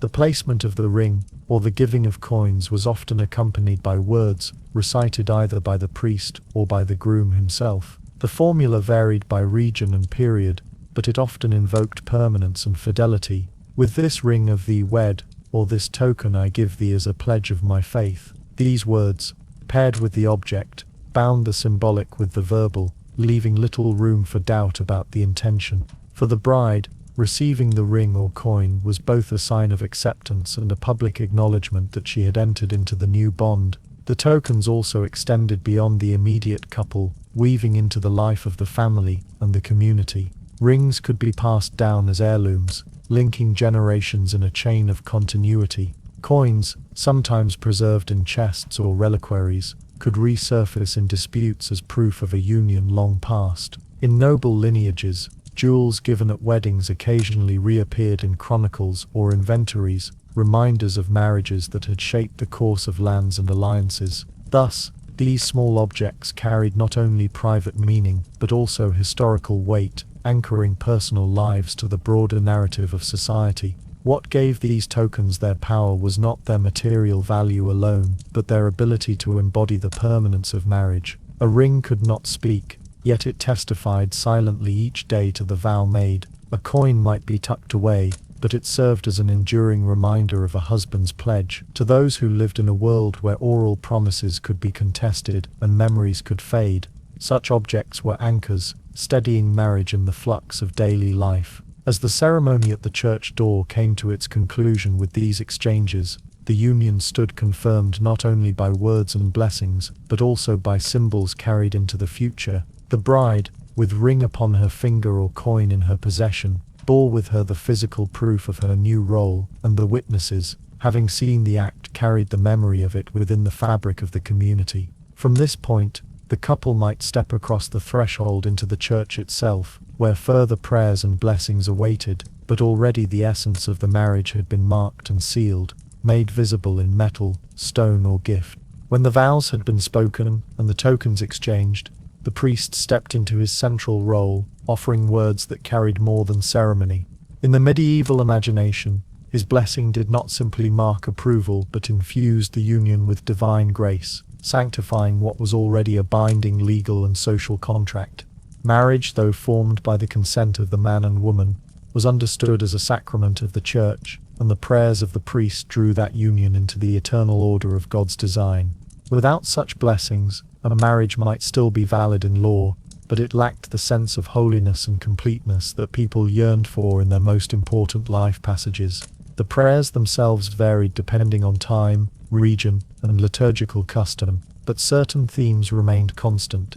They invoked God's protection upon the couple, asking that they be blessed with fidelity, prosperity, and fruitfulness. The priest might pray that their home be kept safe from misfortune, that their bond remain unbroken through hardship, and that they be granted children who would carry on their family's name and labor. These petitions reflected the deep intertwining of the sacred with the practical. The spiritual welfare of the couple was not imagined, apart from their daily survival, their household economies, and the continuity of kinship lines. Often the prayers drew upon biblical precedents, weaving the new union into the tapestry of sacred history. The priest might recall Adam and Eve, the first couple joined by God himself in the garden, or invoke Abraham and Sarah, Jacob and Rachel, examples of marital fidelity and divine favor. In many rites, the wedding at Cana, where Christ blessed a marriage feast by turning water into wine, was referenced as a sign that Christ himself approved of marital joy. Through these allusions, the medieval couple was reminded that their own vows echoed stories older than kingdoms and empires, placing their lives within a sacred lineage. The blessing was not limited to words.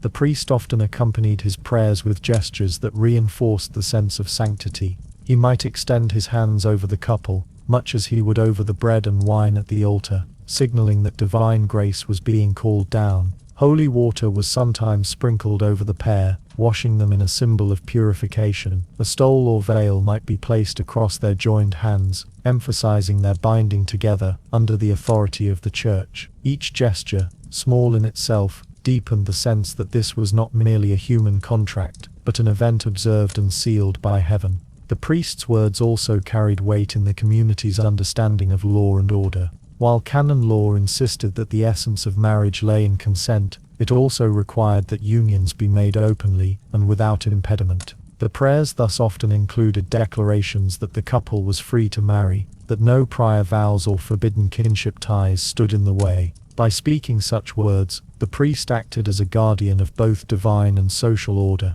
ensuring that the marriage was not tainted by secrecy or illegitimacy. His blessing was therefore also a form of public confirmation, a reassurance to all present that this bond was proper in the eyes of both church and law. The emotional tone of the blessings was solemn, slow, and weighty, reminding the couple that what they entered was lifelong and indissoluble. Divorce in the medieval church was virtually unthinkable. Only annulments on narrow grounds could dissolve a marriage. Thus the prayers often stressed constancy and endurance. To hear these words at the moment of union was to feel the weight of permanence, as though the future years of fidelity and labor stretched out already under the shadow of God's gaze. For nobles and royalty, the priest's blessing sometimes held political meaning as well. Chroniclers recorded instances where bishops or even popes blessed highborn unions, transforming private alliances into affairs of international importance. The prayers in such cases were often grander, invoking not only fertility and prosperity, but also peace between realms and the flourishing of dynasties. For common people, the prayers were humbler, but no less significant, calling upon the same divine presence to hallow their cottages, fields, and hearths. In every case, the blessing served as a bridge between the lofty ideals of theology and the ordinary hopes of daily life. The people gathered at the church door listened attentively, for these words were not only for the couple but for the entire community. The priest's prayers reinforced the idea that marriage was the foundation of society, the seedbed of households from which labor, stability, and faith would spring. By blessing the couple, he was indirectly blessing the future of the village or town, ensuring that it would continue to be bound together by lawful unions and legitimate offspring. The echoes of his Latin words, sometimes half understood by the layfolk, nonetheless impressed upon them that divine order touched every aspect of their existence, from field work to festivals. As the blessing concluded, the couple stood transformed in the eyes of all. Their hands, once joined in tentative promise, were now bound in the sacred order of the church. Their vows, once words upon the air, had been gathered into the eternal memory of God. The tokens exchanged were not only symbols, but now sacraments, their meaning deepened by prayer. The priest's voice, echoing against the stone doorway, had drawn heaven into the moment, binding the earthly and the divine in a union that would shape their lives henceforth. And as the last words faded, and perhaps a final sign of the cross was traced in the air above them, there was a sense of movement, of transition from solemnity to celebration, as though the weight of the blessing opened the door to joy. When the priest's voice fell silent, and the final blessing lingered in the air, the wedding shifted in tone, almost imperceptibly at first. The solemnity of the vows, the careful exchange of rings and tokens, and the weight of divine invocation hung like incense, still heavy but beginning to dissipate as the couple and their community prepared to step from ritual into revelry. What had begun as a legal and sacred act would now unfold into the sphere of communal celebration, where joy and festivity made tangible the unity that had been consecrated at the church door. The transition often began with a procession. The newly wedded couple, hand in hand, would be led from the church toward the place of feasting, whether a manor hall, a village green, or the open courtyard of a town. Bells might ring from the steeple above, their sound carrying across fields and rooftops, and announcing to those beyond sight that a new household had been formed. In noble weddings, musicians were often waiting, with flutes, lutes, or shawms filling the air with melody as the bridal party moved. Even in humbler settings, pipes or simple drums could accompany the walk, their rhythm matching the measured steps of those who followed. The community, who had stood as witnesses to vows, now transformed into celebrants. Their presence ensured that the marriage was publicly acknowledged, but it also gave them license to share in the joy that followed. Laughter, conversation, and song began to replace the hushed reverence of the ceremony. Children might run ahead, strewing flowers or greenery, while elders walked slowly behind, commenting on the bride's beauty or the richness of her dress. In these moments, the social meaning of marriage, the weaving of two families into one, was made visible through the gathering of so many bodies moving together. As the procession reached its destination, the scene changed into one of festivity. Tables were set with food that had been prepared over the preceding days: loaves of bread, trenchers of roasted meats, bowls of stewed vegetables, flagons of ale and wine. For wealthier households, spices might flavor the dishes, sugar or honey sweetened confections, and exotic fruits appeared to remind all of the family's reach and resources. For peasants, the fare was simpler but abundant, often more plentiful than on any other day of the year, a true feast in contrast to the daily struggle for sustenance. What mattered was not the luxury but the generosity, the sense that the new marriage brought plenty to be shared. Music, now more free and lively, accompanied the meal. In noble courts, minstrels performed ballads of love and chivalry, their voices weaving stories of loyalty that paralleled the union just consecrated. In villages, fiddlers or pipers set a quicker pace, encouraging dancing and clapping in rhythm. These sounds filled the hall or green, creating an atmosphere where solemn vows dissolved into laughter and motion. It was here that the marriage truly became a communal event, not only in law but in shared experience, binding the couple to their people as much as to each other. Dancing, though varying across regions, was nearly always part of the celebration. In wealthier circles, structured dances displayed elegance and grace, with couples moving in ordered patterns, each step reflecting courtesy and harmony. Among villagers, circle dances or line dances were more common, with the bride and groom often leading the first steps before others joined in.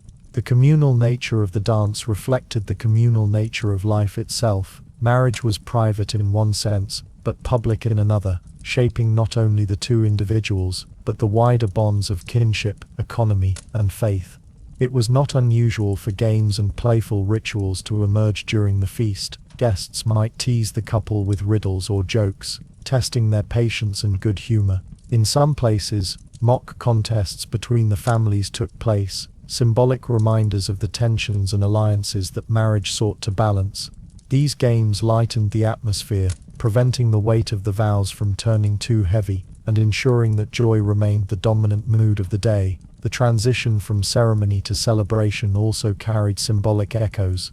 Just as the vows had bound the couple under God's eye, so the feast bound them under the eye of their community. Eating and drinking together was a ritual in itself, a form of fellowship that strengthened social bonds. To share bread and wine was to affirm belonging, not only to each other, but to a collective that extended beyond kinship. The community gave its blessing not through words but through presence, laughter, and participation in joy. As the day wore on, and the sun dipped lower, the feast grew louder, the dancing freer, and the boundaries between solemnity and revelry blurred further.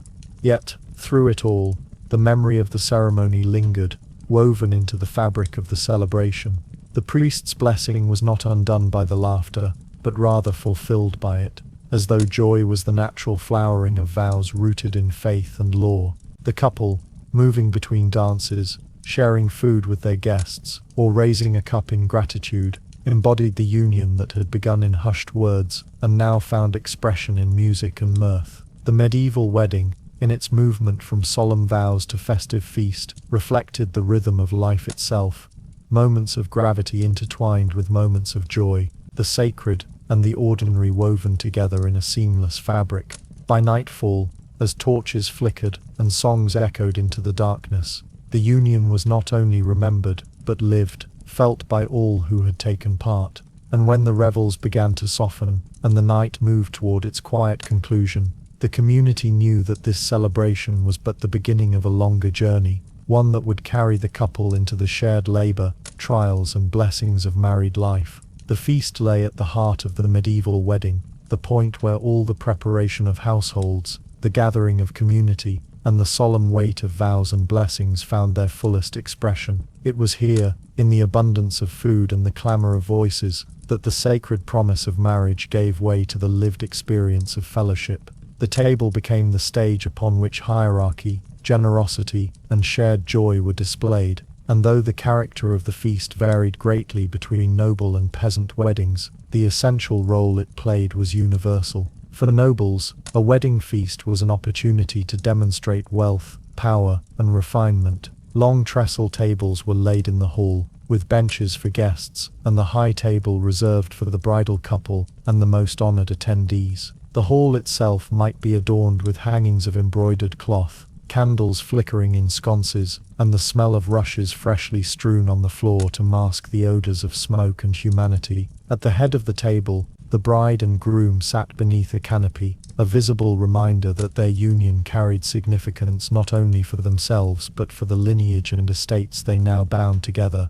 The food at such a noble feast could be extravagant. The first courses might include trenchers of fine white bread, cheeses, and pottages thick with herbs and grains. Roasted meats followed, venison, beef, capons, and even swans or peacocks, sometimes presented with their feathers restored as a spectacle of luxury. Fish might appear, especially if the feast fell on a day of fasting, but even then it was dressed with sauces flavored with spices imported from distant lands, cinnamon, cloves, saffron, and pepper. These spices, expensive and difficult to obtain, carried with them a message of wealth and worldly reach. Sweetmeats, custards, and pies might close the meal, accompanied by hippocras, a spiced wine that warmed the body and delighted the senses. Every dish not only nourished but proclaimed the resources of the families who hosted the marriage. For peasants, the fare was humbler but no less significant. The tables might be rough boards set on trestles or even outdoor gatherings in the warmer months, with cloths laid for bread,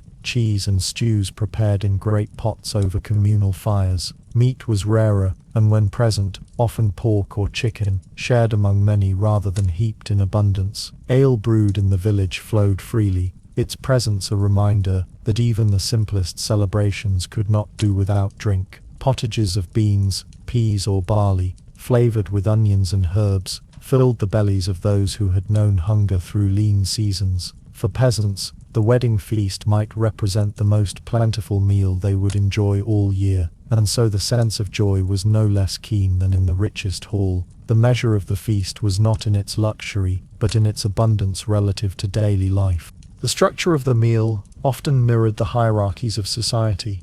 Nobles were served in courses, each one carried in with ceremony by attendants, while peasants helped themselves from communal bowls and platters. At both ends of the social scale, the distribution of food reflected order and expectation. The higher one's status, the finer the portion, the closer to the head of the table one sat. Yet even within these hierarchies, the feast embodied a form of generosity. To invite neighbors, kin, or vassals to share in a meal of unusual plenty was a statement that the marriage did not serve only the couple, but the wider community. Music played an important part in sustaining the atmosphere. Minstrels at noble weddings performed throughout the feast, their songs recounting tales of chivalry, love, and piety. The rhythm of their tunes softened the pauses between courses, filling the air with melody that gave cohesion to the long hours of eating and drinking. Sometimes jongleurs added entertainment with juggling, acrobatics, or comic verse, their presence reminding guests that joy was as important as nourishment. In peasant villages, music was simpler, a fiddler or piper playing repetitive tunes that lent themselves to communal singing or clapping, rhythms familiar enough to all that no rehearsal was required. These sounds turned the act of eating into a festival, keeping the body engaged while the spirit lifted in shared merriment. Storytelling was another feature of wedding feasts, especially among communities where oral tradition carried memory and identity.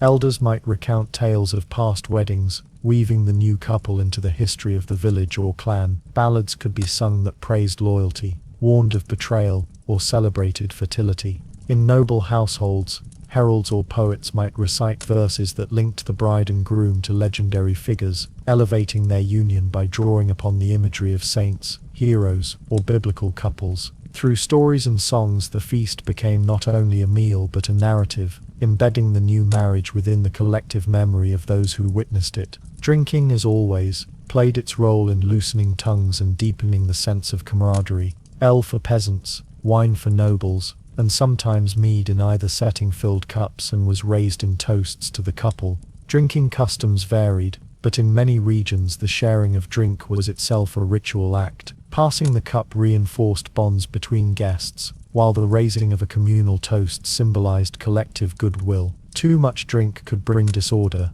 but even then it was part of the expected rhythm of festivity, a reminder that weddings were not only about solemn vows but about the human need for joy and release. As the courses drew to a close, and the tables began to clear, the feast gave way to dancing and further merriment. Yet the memory of the meal lingered, carried in the fullness of the belly and the warmth of the body. For nobles, the feast confirmed their power and prestige, impressing guests with both abundance and refinement. For peasants, it affirmed solidarity, giving them a moment of plenty in a life often marked by scarcity. In both cases, the feast was not only a celebration of marriage but a reassurance of life itself, a declaration that despite hardships, communities could come together, share what they had, and mark the turning of life's milestones with abundance and joy. The wedding feast, therefore, stood as both climax and transition. It was the height of celebration, when vows found their fullest earthly echo, and yet it also led naturally into the continued revelry of dancing, games and merriment that would carry the community deep into the night. From solemn words to abundant tables, the flow of the wedding carried everyone present into the sense of renewal, unity, and hope that marriage promised.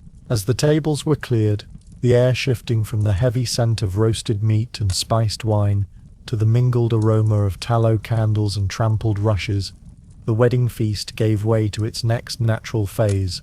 The body, satisfied with food and warmed by drink, turned instinctively toward motion, and it was here that music and dance became the binding fabric of the celebration. If the vows had been the solemn heart of the marriage, and the feast its embodied abundance, then the music and dance that followed were the release, the expression of joy, harmony, and shared community through sound and movement. In noble households, musicians had often been present throughout the feast, their lutes and harps filling the pauses between courses with melody. Yet, when the last dishes had been removed, their role shifted from background ornament to central spectacle. The harp, with its soft resonance, gave way to the more lively tones of fiddles, flutes, and shawms, while the steady beat of drums or tabor lent rhythm to the hall. Sometimes the high, reedy notes of a bagpipe carried above the crowd, its voice cutting through the chatter and summoning people to the space cleared for dancing. These sounds transformed the great hall, reminding all present that the celebration of union was not meant to be static but living, embodied, and shared. Peasant weddings, held in barns, fields, or village squares, knew their own music. Here the instruments were humbler, but no less effective. A pipe carved from wood, a fiddle strung with gut, a drum beaten by hand. The tunes were often familiar to all, melodies passed down across generations, simple enough for communal singing, repetitive enough for group dancing. Unlike the refined airs of noble courts, peasant music valued rhythm over complexity, its purpose not to display artistry, but to bring bodies together in unison. The steady beat echoed the heartbeat, and the looping patterns carried dancers into a rhythm that seemed to suspend time. The dances themselves reflected the communal nature of weddings. In noble halls, couples might perform carols, slow, circular dances that involved linked hands and measured steps, symbolic of unity and harmony. The estampi, livelier and more intricate, allowed for variation, though still bound by the patterns of repetition that medieval audiences prized. For peasants, dancing was more about participation than elegance. Line dances, circles, and simple steps that allowed everyone to join, regardless of skill, ensured that no guest was excluded. The dance floor was not a stage for individual display, but a shared space where the boundaries between families, neighbors, and friends dissolved into movement. Singing often accompanied these dances, with refrains shouted or chanted by all. A fiddler might play a tune while the crowd responded with clapping or stomping, each body adding to the rhythm. Songs could be bawdy or reverent, sometimes both within the same gathering, reflecting the medieval ease with blending the sacred and the profane. Drinking songs encouraged laughter, while ballads of love and loyalty reminded dancers of the day's deeper meaning. The layering of voices with instruments created a soundscape both chaotic and deeply unifying, each contribution imperfect but necessary to the whole. The symbolism of music and dance within the wedding cannot be overstated. In an age where literacy was rare and written words carried less immediate power than lived action, the communal act of moving in rhythm served as a metaphor for the harmony expected within marriage. Just as dancers adjusted their steps to remain in line with the group, so too did spouses adjust to one another, and families to the wider demands of society. The music provided order, the dance provided cooperation, and together they formed a living enactment of union. For the nobles, these performances could also serve political purposes. Guests from allied families observed not only the abundance of the feast, but also the grace and order of the dancing, both of which reinforced the impression of wealth, refinement, and control. A well-ordered dance suggested a well-ordered household, and, by extension, a marriage capable of sustaining stability. For peasants, the purpose was simpler but no less profound. The dance allowed the community to forget hardship, to embody joy, and to affirm the bonds that kept them together through the cycles of sowing and harvest, scarcity and plenty. Children, too, were drawn into these dances, skipping in circles or mimicking the steps of their elders, ensuring that the patterns of movement, like the patterns of songs, passed into memory. Weddings thus became teaching moments, where the younger generation learned not only about the solemnity of vows or the abundance of feasts, but also about the ways in which joy was expressed and shared. The rhythms of the music entered their bodies, embedding tradition not as abstract knowledge, but as lived experience. As the night deepened, and the candles burned lower, the music might soften into slower, more contemplative tunes, the energy of the crowd ebbing into a steady hum. Some guests withdrew to benches or corners, resting after long hours of dancing, while others continued, sustained by drink and the momentum of repetition. The soundscape shifted from exuberant to dreamlike, the drone of bagpipes or the strumming of a lute merging with the background murmur of voices. In this twilight state, music seemed less about entertainment, and more about weaving a gentle continuity, carrying the community toward the inevitable close of the day. In both noble and peasant weddings, The role of music and dance was not incidental, but central.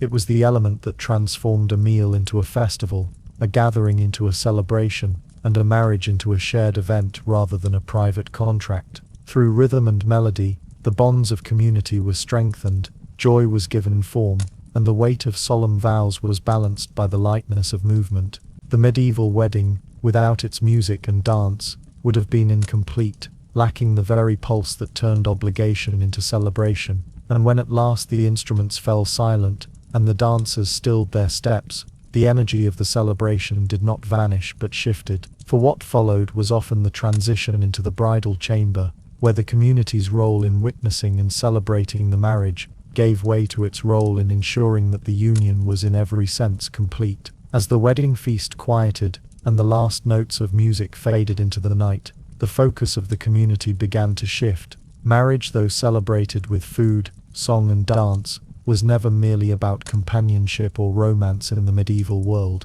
At its deepest level, it was about continuity, the passing of lineage, the survival of households, and the assurance of heirs who would carry forward the labor, the property, or the titles of the families now joined. Fertility was not only desired, it was expected. Thus, the hours that followed the public celebration often carried with them a shadow of superstition, ritual, and collective concern. These customs, however varied across regions and classes, reflected the central importance of childbearing in medieval society. The belief that fertility could be influenced by ritual was deeply ingrained in the medieval imagination.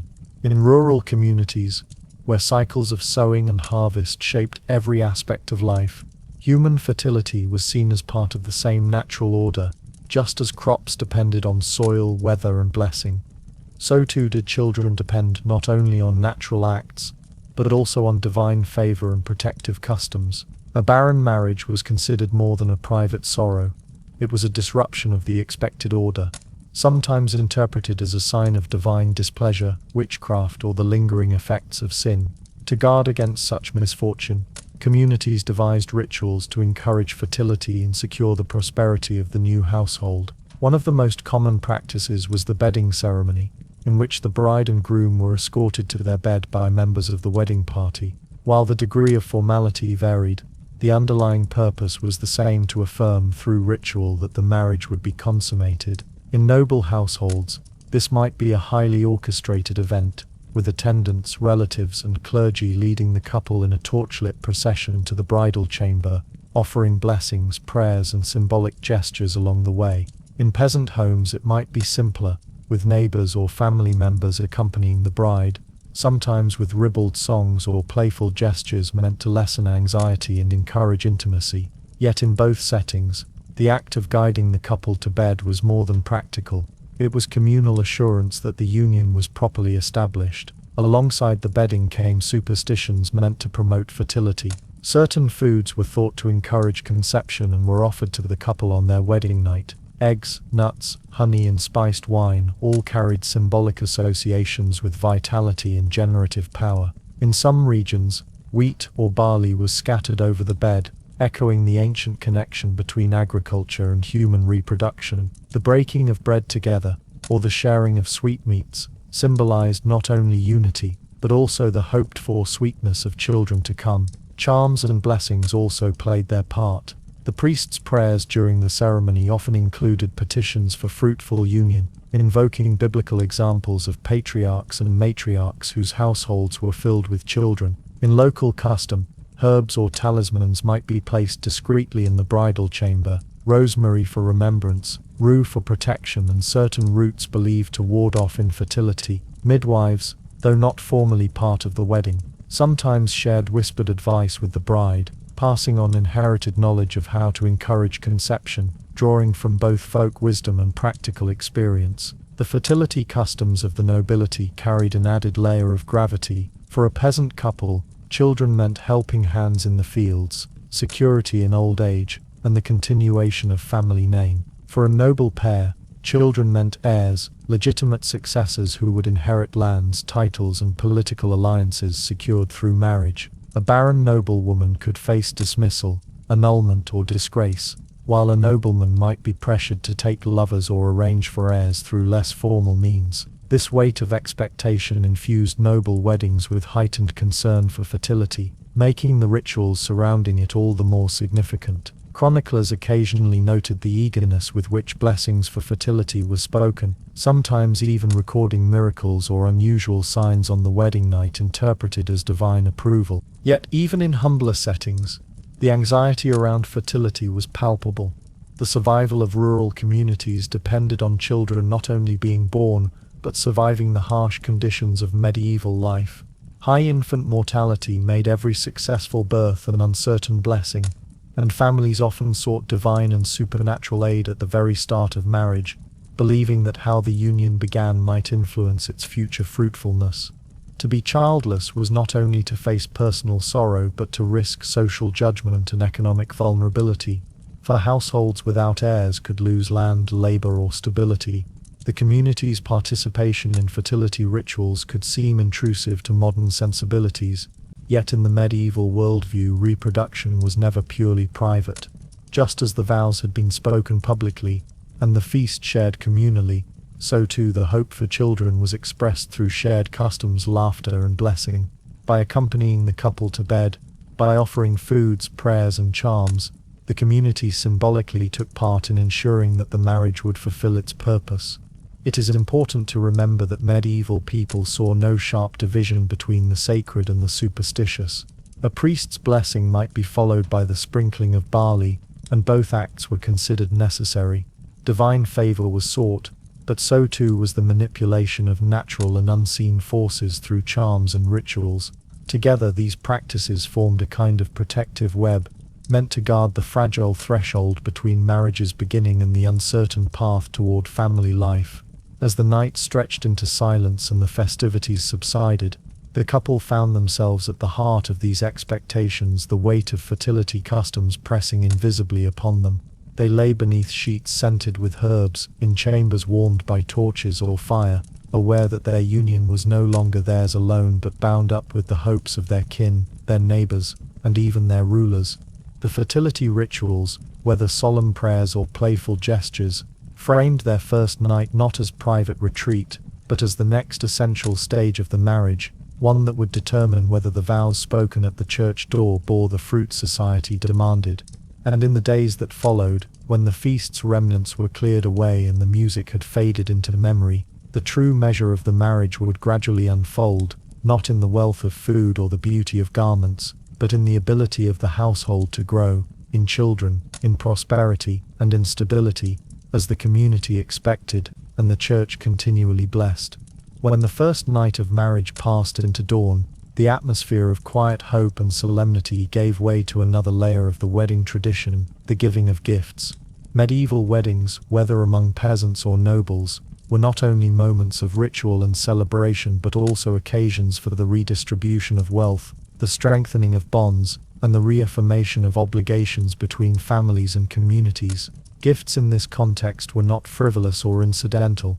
They carried profound symbolic and practical meaning, anchoring the marriage within a broader web of relationships that extended far beyond the bride and groom. For the couple themselves, the exchange of tokens often began even before the wedding day. Rings, coins, or garments might be given during betrothal, serving as a visible pledge of the promises to come. At the wedding, these tokens were sometimes supplemented with offerings placed upon the altar, or presented before witnesses, reinforcing that the marriage was not only a private union but one sanctioned by divine and communal recognition. The exchange of such objects functioned as tangible anchors of vows spoken in words, a way of binding intention to matter. From the families, gifts served multiple purposes. The dowry, already agreed upon, and often delivered in stages, represented the bride's contribution to the household. Yet beyond this formal transfer, families frequently offered additional tokens on the wedding day itself. These could include livestock, tools, land rights, or household goods, practical items meant to establish the couple securely in their new life. In peasant households, a cow, a spinning wheel, or a chest of linens could mean the difference between vulnerability and stability. Among the nobility, gifts could be far grander: parcels of land, titles, or even castles promised as part of the marital alliance. Guests, too, participated in the ritual of giving. Those who attended the wedding feast often brought offerings, not unlike the modern custom of wedding presents. The gifts varied by social class. Peasants might contribute food, ale, or small coins, while wealthier attendees might offer clothing, silverware, or fine cloth. In both cases, the gesture was more than generosity. It was a reaffirmation of communal bonds, ensuring that the couple's household was supported by its neighbors and kin. Such gifts were practical reinforcements of the social network, tangible proof that the community shared in both the joy and the responsibility of the new union. The church, central to the ceremony itself, also became a recipient of offerings. Many wedding customs required a donation to the parish, sometimes in money, sometimes in kind, as a way of honoring God and securing spiritual favor. Wealthier couples might endow candles, altar cloths, or even small chapels in gratitude for their union, while peasants might offer grain or bread as tokens of thanksgiving. These gifts underscored the idea that marriage was not merely a human contract but a sacrament under divine oversight. In some regions, specific rituals dictated the offering of bread or wine at the church altar, reinforcing the sense that the couple's prosperity was inseparable from their duty to God. Symbolism infused these practices at every level. Coins given to the bride, sometimes known as dowries, symbolized trust and the sharing of wealth. Rings, long regarded as circles of eternity, embodied permanence and divine order. Bread and wine, when exchanged, echoed both the necessities of survival and the sacred mysteries of the Eucharist. Even practical gifts like livestock carried layers of meaning, suggesting not only sustenance but also fertility and abundance. To present such items was to bless the couple not only with possessions but with hopes for enduring prosperity. The ritual of gift-giving also reflected hierarchy and obligation. For nobles, the wedding was an occasion for patrons and allies to demonstrate loyalty through lavish offerings. Kings and lords might bestow lands or privileges on newlyweds of high standing, cementing alliances with acts of visible generosity. For peasants, though the scale was smaller, the principle was the same. A gift given at a wedding was an investment in social reciprocity, a gesture that might later be repaid at another feast or festival. Thus, the circulation of gifts reinforced not only personal bonds but also the broader fabric of medieval society, where mutual obligation was essential for survival. At the level of the household, gifts became the foundation of the couple's daily life. A bedstead, a chest, or a set of cooking pots might seem humble, but these items formed the material framework upon which the marriage was built. They were not symbolic alone but immediate necessities, enabling the couple to establish their own domestic rhythm. Over time, these objects became part of the family's inheritance, passed down to children and grandchildren, accumulating layers of meaning and memory with each generation. The role of gifts also extended into the ritual of hospitality. The couple, though recipients of generosity, often reciprocated by giving small tokens to their guests, particularly at noble weddings. Feasts were opportunities not only for sharing food and drink but also for distributing favors, ribbons, small coins, or commemorative items that reminded participants of the event. These gestures of return emphasized the circulation of wealth and goodwill, ensuring that the flow of gifts was never one-sided but part of an ongoing cycle. What emerges from these customs is the sense that medieval weddings were not isolated events but nodes within a continuous exchange of obligations, favors, and blessings. Gifts, whether grand or humble, were the physical expressions of this network, material evidence of the bonds that held society together. They were tokens of goodwill, markers of duty, and vessels of meaning, ensuring that marriage was woven into the broader story of community and faith. As the feast gave way to quieter days, and the couple began their married life, the gifts they had received remained as daily reminders of the support, expectations, and responsibilities that accompanied their union. Each object, whether a finely wrought ring or a simple wooden chest, bore the imprint of communal participation in their marriage, binding them to the social and spiritual web in which they would now live. And as these tokens settled into their household, they prepared the couple for the next stage of married life. Not the wedding itself, but the long years of shared labor and partnership that lay ahead. shaped by the memory of vows, the blessing of the church, and the enduring presence of gifts exchanged on that most significant of days. As the feasting wound down, when music began to fade into softer tones and the torches burned low, the medieval wedding day drew toward its final ritual, one that was as controversial as it was deeply symbolic: the bedding ceremony. In an age when marriage was not only a personal commitment, but also a legal and social contract with far-reaching implications, the consummation of the union was considered essential to the marriage's validity. To mark this transition from public vow to private reality, communities across Europe developed rituals of leading the bride and groom to bed, an event at once solemn, noisy, humorous, and at times intrusive. The bedding ceremony was more than a curious spectacle. It served as the final confirmation that the marriage had truly begun. For nobles and royals, consummation was vital to ensuring heirs and preserving dynastic lines. For peasants and common folk, it was equally necessary for binding property, inheritance, and obligation. Thus, the act of joining the couple in bed, or at least escorting them to the chamber, became part of the wedding's public narrative, ensuring that no doubts lingered about the legitimacy of the union. In many parts of medieval Europe, particularly in northern regions such as England, France, and Germany, it was common for friends, family, and sometimes members of the community to accompany the newlyweds to their chamber. This procession, marked by torches or candles, laughter, and singing, was at once festive and symbolic. The presence of witnesses reminded all that marriage was never a private matter. Even in its most intimate aspects, it belonged to the community, the family, and the church. The laughter, crude jokes, and ribald songs that often accompanied this ritual reflected both unease and acceptance of this intrusion, serving to break the tension surrounding what was essentially a deeply personal threshold. For noble couples,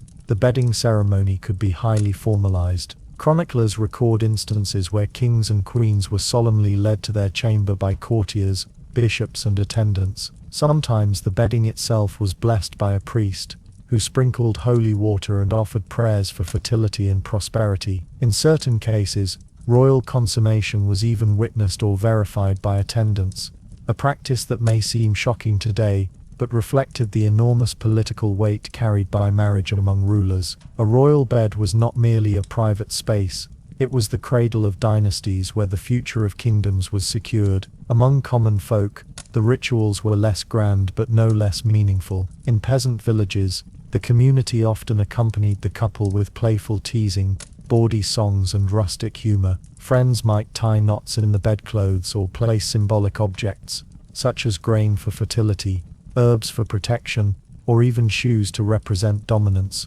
within the chamber. These gestures blurred the line between superstition and celebration, offering blessings disguised as practical jokes. While some of these customs were light-hearted, they also carried an undertone of serious intent to safeguard the couple's union, ensure fertility, and protect against misfortune. The symbolic nature of the bedding extended beyond the presence of witnesses. The act of disrobing the bride, whether performed by attendants or symbolically hinted at, marked the final transition from maidenhood to marital status. In noble households, the bride's attendants might ceremonially unlace her garments, while in humbler settings, the act was left private but acknowledged by the community waiting outside. In either case, the removal of clothing symbolized the shedding of old identity and the assumption of a new role within marriage. The ceremony also reflected the Church's concern with ensuring the validity of marriage. While the Church increasingly emphasized the sanctity of the vows spoken at the altar, consummation remained an important part of canon law. A marriage not physically completed could be annulled, and so the bedding ritual provided a form of communal assurance that this essential step was not overlooked. Blessings spoken over the bed, invoking saints, the Virgin Mary, or Christ himself, reinforced the idea that even this most intimate act fell under divine oversight. Of course, not everyone welcomed the intrusion. Some records suggest unease or discomfort with the public nature of the bedding, particularly among women, who bore the weight of expectations regarding fertility and chastity. In noble courts, the pressure to produce heirs was immense, and the bedding ceremony only heightened this tension. Yet, despite its awkwardness, the ritual endured for centuries, a reflection of the medieval conviction that marriage was too important to be left entirely to the private sphere. Over time, variations emerged. In some places, the bedding ceremony became largely symbolic. Guests would escort the couple to the chamber, leave tokens of blessing, and then withdraw, leaving privacy intact. In others, the ceremony persisted with raucous humor, music, and practical jokes that might stretch late into the night. Whatever form it took, it was the culmination of the wedding day, a threshold where solemn vows, communal celebration, and personal intimacy converged. The bedding ceremony thus reveals much about medieval attitudes toward marriage. It was a reminder that weddings were not simply about the desires of two individuals, but about obligations to family, society, and God. The intrusion of witnesses and rituals ensured that the marriage was sealed not only in the eyes of the couple, but in the memory of the entire community. Even as crude jokes and playful laughter filled the night, the seriousness of the act remained unmistakable, for within the bedchamber lay the future of family, inheritance, and the continuity of society itself. And as the chamber door closed, whether amid laughter or solemn prayers, the wedding day reached its true conclusion. What remained was not the feast or the music, but the reality of shared life, which would unfold quietly in the years that followed, built on the foundation of vows spoken, gifts exchanged, and a bedding ceremony that bound the union before God and community alike. When one considers the medieval wedding in its full form, with vows spoken at the church door, rings exchanged, feasts spread across wooden tables, and the bride and groom finally led to their bed, it is easy to imagine these events dominated by men, by priests intoning blessings, by fathers negotiating dowries, by lords and kings ensuring alliances through marriage contracts. And indeed, the written records, almost always kept by male clerics and chroniclers, tend to emphasize these voices. Yet, woven beneath the surface of these events was the continual presence of women, whose roles, though less often written, were essential to the texture of the day and to the marriage itself. The bride, of course, was the most visible. Her presence was at once symbolic and practical, a living embodiment of the family's honor, the household's future, and the spiritual purity upon which so much meaning was placed. The careful preparation of her clothing, often managed by her mother, aunts, or female kin, was not merely a matter of fashion, but of social messaging. Silk, if the family could afford it, spoke of wealth and dignity, while wreaths of flowers symbolized chastity and fertility. Even the act of braiding her hair, or placing a veil upon her head, carried layers of meaning: maidenhood on the cusp of transformation,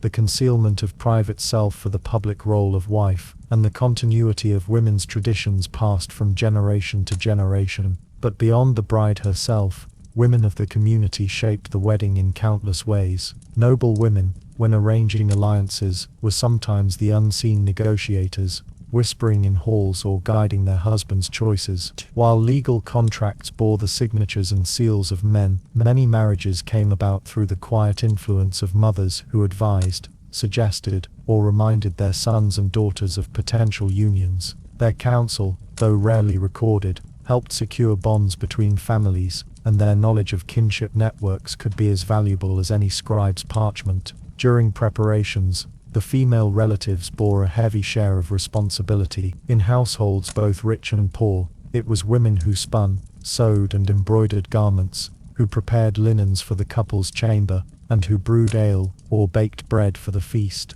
In peasant villages, women worked communally, sharing the tasks of cooking and arranging food, ensuring that the wedding became not only a family event, but a village-wide act of cooperation. Noble feasts, with their roasted meats and elaborate pies, depended no less on the hidden labor of kitchen maids, servants, and women skilled in the arts of cooking. On the day itself, women's presence was visible in ritual and in song. In many regions, the bride was accompanied by female attendants, friends or cousins, who supported her through the ceremony and beyond. They might lead her in procession to the church, stand by her side at the vows, and help arrange her garments before the priest. These attendants, often younger unmarried women, represented the continuity of female life stages, reminding all present of the communal nature of women's roles in marriage. The bedding ceremony, too, often placed women at its center. Female attendants helped disrobe the bride, or prepared her chamber with symbolic objects, herbs to ward off illness, wheat or grain to ensure fertility, and holy images to guard against misfortune. Their participation reminded all that women guarded not only the bride's physical transition, but also her spiritual and social passage into wifehood. Even the crude humor sometimes shared among the company was counterbalanced by the whispered prayers of mothers or aunts, who sought to shield the young woman from harm as she stepped into an unknown future. In noble courts, women often served as mediators between new in-laws, smoothing relations or easing tensions through gifts, gestures, and words. A new bride entering her husband's household often relied on the support of older female relatives or ladies-in-waiting, who instructed her in the expectations of her role. For queens and princesses, these women formed entire households of attendants, sustaining their influence in subtle yet enduring ways. It should also be noted that while the church and male authority framed the ideals of marriage, it was women who often carried the traditions and superstitions of weddings. In villages, women preserved the memory of charms, omens, and blessings, passing them down orally through generations. A sprig of rosemary in the bride's wreath, a whispered blessing in the kitchen, or a hidden coin sewn into the hem of a gown. These were the quiet acts by which women infused weddings with meaning that escaped official notice, but mattered deeply to those present. Yet, women's roles were not always celebratory.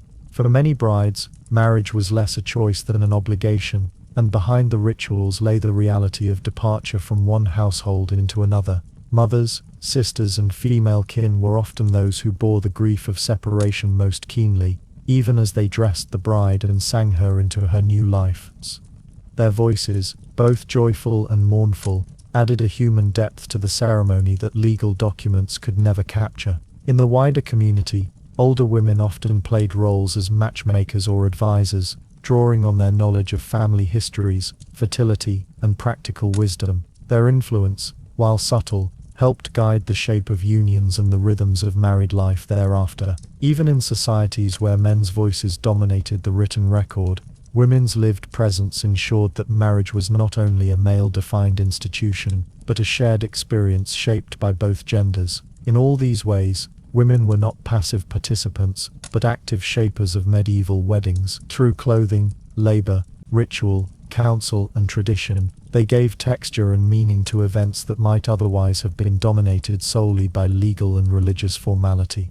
Their influence, though quiet, ensured that weddings were more than contracts. They were living human experiences, interwoven with memory, labor, and love in its many forms. And as the final songs faded, and the bride stepped into her new household, it was often women, mothers, sisters, attendants, who lingered in memory, their unseen work, and whispered blessings carrying her forward into the uncharted years of married life. While the weddings of peasants and villagers were community events marked by modest feasts and shared labor, noble and royal weddings belonged to an entirely different realm of spectacle. They were not only unions of individuals, or even families, but of dynasties, kingdoms, and vast networks of power. For the medieval nobility, marriage was a stage upon which alliances were secured, territories extended, and legitimacy was displayed to subjects and rivals alike. The grandeur of these occasions was not accidental, but deliberate, designed to remind all who witnessed them of the status of those involved and the permanence of the bond now forged. Royal weddings, especially, were events of state. Monarchs did not marry for personal choice, but for reasons of strategy, diplomacy, or necessity. A queen might bring with her claims to a distant throne, or the wealth of a powerful dowry, or the promise of peace between long-warring kingdoms. The union of Eleanor of Aquitaine and Henry II of England in 1152, for example, dramatically reshaped the political map of Europe, joining vast territories under one crown and setting the stage for centuries of conflict and power struggles. Their marriage was far more than a private bond.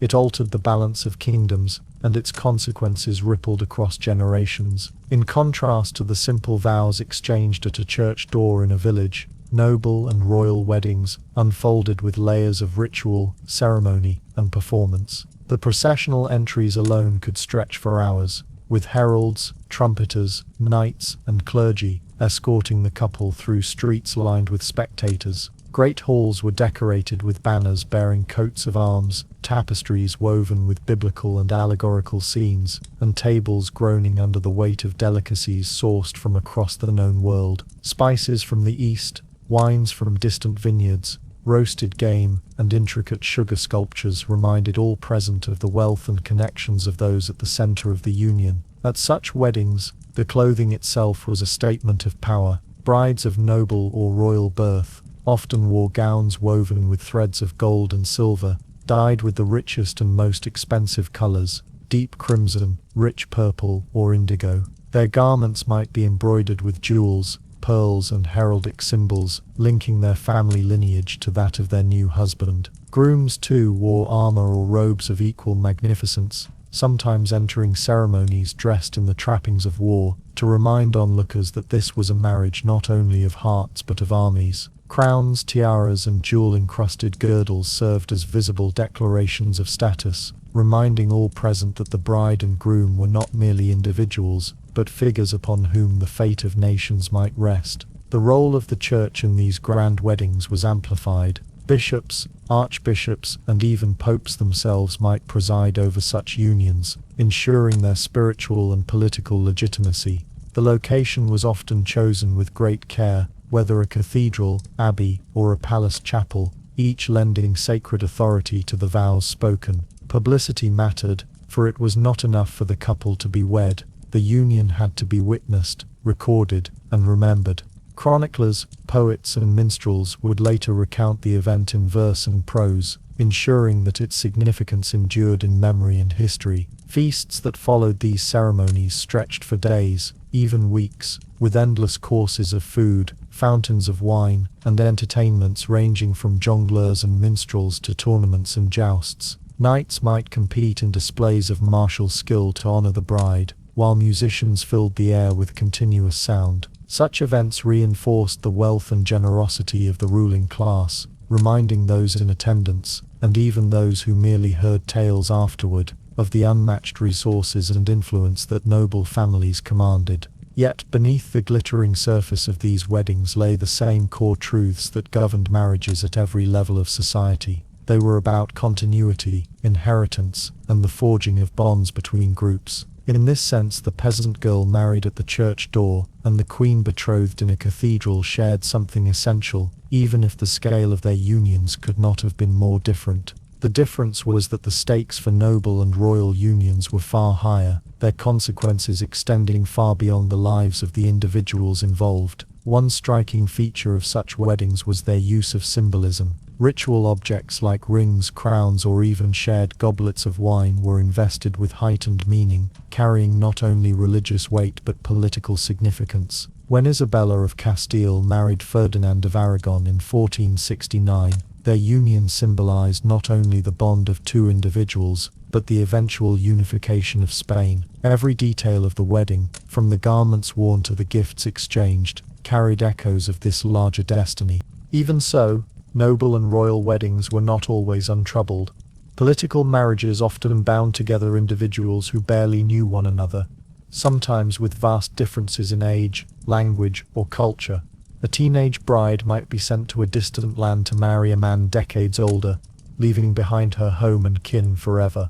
While chroniclers recorded the magnificence of processions and feasts, they rarely captured the private anxieties, sorrows, or loneliness that might accompany such unions. In this way, royal brides bore not only jewels and gowns, but the heavy weight of expectation, serving as living symbols of peace, prosperity, or alliance, regardless of their personal wishes. Yet, despite these burdens, noble and royal weddings left enduring marks on history.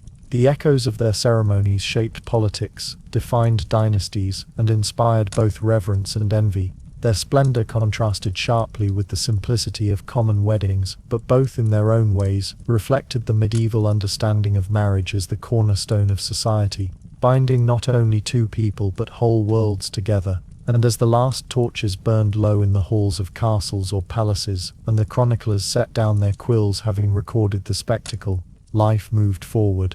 The marriage, now completed, became part of the slow, enduring cycle of alliances, households, and generations. the same cycle that defined village weddings, though on a scale magnified by wealth and power. When the last torches burned down, when the music faded into silence, and when the final echoes of laughter drifted away into the dark, the true weight of marriage began to settle. For all its noise and ceremony, the wedding day was only a single moment in the span of a life, and the days that followed were often more telling than the festivities themselves. These were the days of transition, where celebration gave way to continuity, where symbols hardened into obligations, and where individuals began to live within the shape that society had drawn for them. In the immediate aftermath, there were practical matters to attend to. Gifts, whether small tokens in a village or immense treasures at a royal court, needed to be collected, recorded, and distributed. For peasants, this might mean counting loaves of bread or chickens given as offerings from neighbors, or carefully storing bolts of cloth gifted to help the couple establish their new household.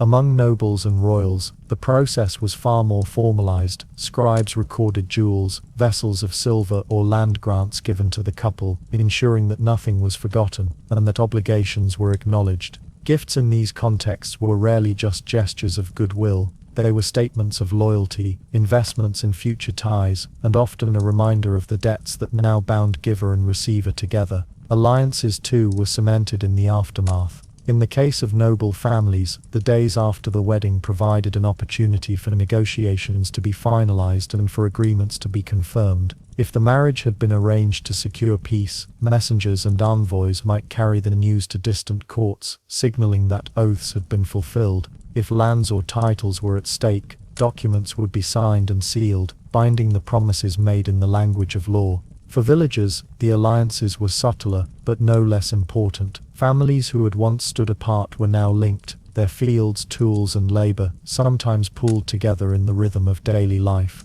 The bedding ceremony, whether solemn or rowdy, was often seen as the true completion of the marriage, but the practical reality of life began when the couple awoke the next morning and began to live as husband and wife. In noble households, this might mean a young bride being introduced to the responsibilities of managing a manor, overseeing servants, and ensuring that stores of food and cloth were properly maintained. In peasant cottages, the responsibilities were equally demanding, though on a smaller scale: the tending of livestock, the spinning of wool, the planting of crops. In both cases, the woman was expected to take on a central role in the economy of the household, ensuring not only survival, but continuity. For the couple themselves, the early days of marriage could be awkward, particularly in unions where the bride and groom had scarcely known one another before the wedding. Among nobles and royals, arranged marriages meant that personal familiarity was often sacrificed for political advantage. A young woman might find herself in a foreign land, surrounded by strangers, tasked with learning a new language and customs, while also expected to fulfill the role of wife and mother without hesitation. In villages, though marriages were usually arranged with more consideration of community ties, the newness of shared life still required adjustment. A man and woman who had been neighbors for years might now discover the realities of living together day after day, balancing their labor, their tempers, and their hopes. The church also remained present in the aftermath of weddings. Priests might visit to ensure that the union was properly blessed, that the couple remained within the bounds of canon law, and that the first weeks of marriage unfolded with due piety. For noble couples, bishops or even papal representatives sometimes took part in confirming the legitimacy of the marriage, particularly if questions of inheritance or succession were involved. The sanctity of the vows was not seen as complete until it was both lived out and acknowledged in the continuing oversight of the church. For peasants, the aftermath was often simpler but no less significant. The wedding had been a communal affair, and the community remained involved afterward. Neighbors might offer help in building or repairing a cottage for the new household, or share tools and labor in the first season after the marriage. Women in the village often guided the bride through the expectations of running a household, sharing wisdom about baking bread, brewing ale, or managing cloth production. Men, too, might bring the groom into closer cooperation in the fields or the village council. Marriage was thus not only a union of individuals, but a confirmation of belonging, a reminder that the new couple was fully integrated into the life of the community. For noble or royal couples, the aftermath was often marked by further ceremonies, sometimes stretching on for weeks. Tournaments might be staged to honor the bride, or ambassadors might continue arriving to offer gifts and congratulations. Yet beneath this grandeur, the practical realities remained the same. The couple was expected to produce heirs, to manage estates, and to embody the strength of their families. The pressure to conceive quickly was often intense, for in the medieval world, lineage and inheritance were everything. A bride's fertility was not merely a personal matter, but a question of dynastic survival. The quieter days after the wedding also brought with them the possibility of reflection. The vows spoken, the blessings given, the feast consumed, all of these now became memory, stories to be retold by family members or villagers in the years that followed. In noble courts, poets and chroniclers might record the wedding in verse, ensuring its place in history. In villages, the memory of the day lingered in the recollections of neighbors, woven into the fabric of local tradition. That no matter how grand or humble, every wedding eventually gave way to the same reality: the long work of married life, carried out not in feasts or ceremonies but in the slow passage of days. Thus, the aftermath of medieval weddings, whether royal or common, revealed the essential truth of the institution. To the ceremony was a moment of transition, a public declaration of vows, but what truly mattered was what followed: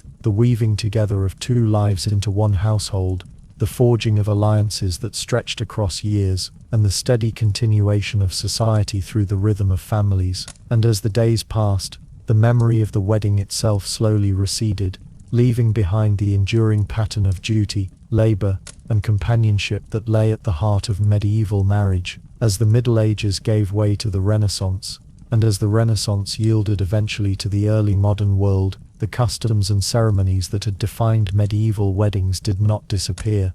They changed, they adapted, they took on new forms in response to shifting religious, political, and cultural climates. Yet at their core they carried forward the weight of centuries of practice. To look at a wedding in the modern Western world, with its white dress, its exchange of rings, its solemn vows spoken before clergy or civil authority, is to catch faint but unmistakable echoes of the medieval past, like the remnants of old stone foundations beneath a new house. One of the most enduring legacies was the central role of the Church in defining marriage as a sacrament. By the 12th and 13th centuries, the Catholic Church had established marriage as one of the 7 sacraments, placing it firmly under ecclesiastical authority. This act shaped not only the medieval world, but the centuries that followed. Even as Protestant reformers in the 16th century questioned or rejected certain sacraments, marriage retained its place as a solemn covenant, requiring the blessing of a minister and the public declaration of vows. To the theology that had emerged in medieval Europe, that marriage was both a spiritual and a social union, binding not just two individuals but families and communities, became foundational for later European traditions. The ritual structure of the ceremony, too, persisted in many forms. The medieval custom of marrying at the church door gradually shifted inward, with weddings increasingly held inside the nave as architecture and liturgical practice evolved. Yet the essential pattern remained: vows spoken before witnesses, the blessing of the priest, and the recognition of the union as both holy and binding. These elements would survive even the upheavals of the Reformation and Counter-Reformation, embedded too deeply in cultural life to be abandoned. The exchange of rings, once a symbol of permanence and ownership in medieval Europe, has become one of the most recognizable features of modern weddings. What began as a token of fidelity and binding contract gradually developed into a romantic gesture, though its circular form has always carried the weight of unending continuity. Even today, couples in countless countries slide rings onto each other's fingers, often unaware that they are participating in a ritual with roots deep in medieval custom. Other tokens, too, carried forward. The dowry system, though transformed and often criticized in later centuries, survived in various forms, especially in southern and eastern Europe. Bride wealth and property exchanges remained integral to marriage negotiations in many regions long after the medieval period ended. Even in cultures where dowries faded, the idea of families contributing gifts, wealth, or property to support a new household endured, reshaped to fit modern economic and cultural contexts. The role of feasting and communal celebration also proved remarkably durable. Medieval wedding feasts, whether in manor halls or village greens, established the precedent that weddings were not private matters but public events, occasions for community participation. The sense of shared joy, the music, the dancing, and the giving of gifts all survived into later European traditions. Banquets became increasingly refined in the Renaissance, with courtly entertainments and elaborate dishes replacing the more rustic fare of earlier centuries. But the basic rhythm of solemn vows followed by festive celebration continued unchanged. Even today, the wedding reception with its food, music, and dancing is the direct descendant of these medieval feasts. The symbolism of fertility, too, lingered. Medieval couples were showered with blessings and sometimes with literal grains of wheat or oats to ensure abundance and children. In later centuries, this evolved into the throwing of rice, confetti, or flower petals, symbols that retain the same essential meaning of prosperity and continuity. The medieval concern with lineage and heirs may feel distant in modern times, but the echoes remain in rituals that emphasize good fortune and the promise of a fruitful union. Clothing traditions also carried forward elements of medieval practice. While the modern custom of brides wearing white only became widespread in the 19th century, the emphasis on special garments for the occasion was deeply medieval. A bride, whether in wool or silk, always wore her best clothing for the ceremony, and this set the precedent for wedding attire as a category distinct from daily dress. The veiling of the bride, a practice present in many medieval contexts, likewise survived, adapted into symbolic gestures of modesty, purity, or transition depending on the century and culture. Even the bedding ceremony, though largely abandoned in its public form, left behind traces. The medieval custom of leading the couple to their marriage bed, sometimes with ribald songs or formal blessings, disappeared as sensibilities shifted. Yet the symbolic recognition of consummation as the final completion of the union survived in law and theology. In many societies, the marriage was not considered fully valid until it was consummated, a legal concept rooted firmly in medieval canon law. The memory of noble and royal weddings, preserved in chronicles, poems, and illuminated manuscripts, also shaped later ideals. These grand unions were remembered not only as political events, but as spectacles of culture, setting patterns of courtly celebration that Renaissance and Baroque courts would emulate and elaborate upon. The medieval notion that a royal wedding was a stage for the display of wealth, magnificence, and power persisted through the centuries, influencing ceremonies from Versailles to Westminster Abbey. In folk memory, medieval wedding customs often survived in more humble forms. Songs, dances, and local rituals associated with weddings were passed down orally, sometimes altered by time, but still carrying the essence of earlier practices. In rural parts of Europe, traditions such as the charivari, noisy processions celebrating or mocking newlyweds, survived well into the modern period, their roots stretching back to medieval communal life. The communal nature of weddings, so central to the medieval world, thus endured in the living traditions of ordinary people. In sum, the legacy of medieval weddings lies not only in specific customs, but in the very framework by which Europeans have understood marriage for centuries. The medieval world solidified the idea that marriage was both a personal and public act, both a sacrament and a contract, both a union of love, or at least companionship, and an instrument of social order. These dualities, sacred and secular, intimate and communal, defined medieval weddings and continue to echo in the weddings of today. When modern couples exchange rings, gather with family and friends for a feast, or walk together down the aisle of a church, they are, often unknowingly, participating in traditions shaped hundreds of years ago in the villages, manors, and cathedrals of medieval Europe. And so the story comes to its quiet conclusion. What began as alliances negotiated by families, as vows spoken before church doors, and as feasts resounding with music, survives in quieter, subtler echoes across the centuries. Weddings today may be less about dowries and lineage, less about alliances between noble houses, but the medieval foundations remain. They linger in gestures, in symbols, in the enduring belief that the union of two people deserves to be marked by ritual, celebration, and community. The Middle Ages may have ended long ago, yet in every wedding celebrated today, its shadow lingers still.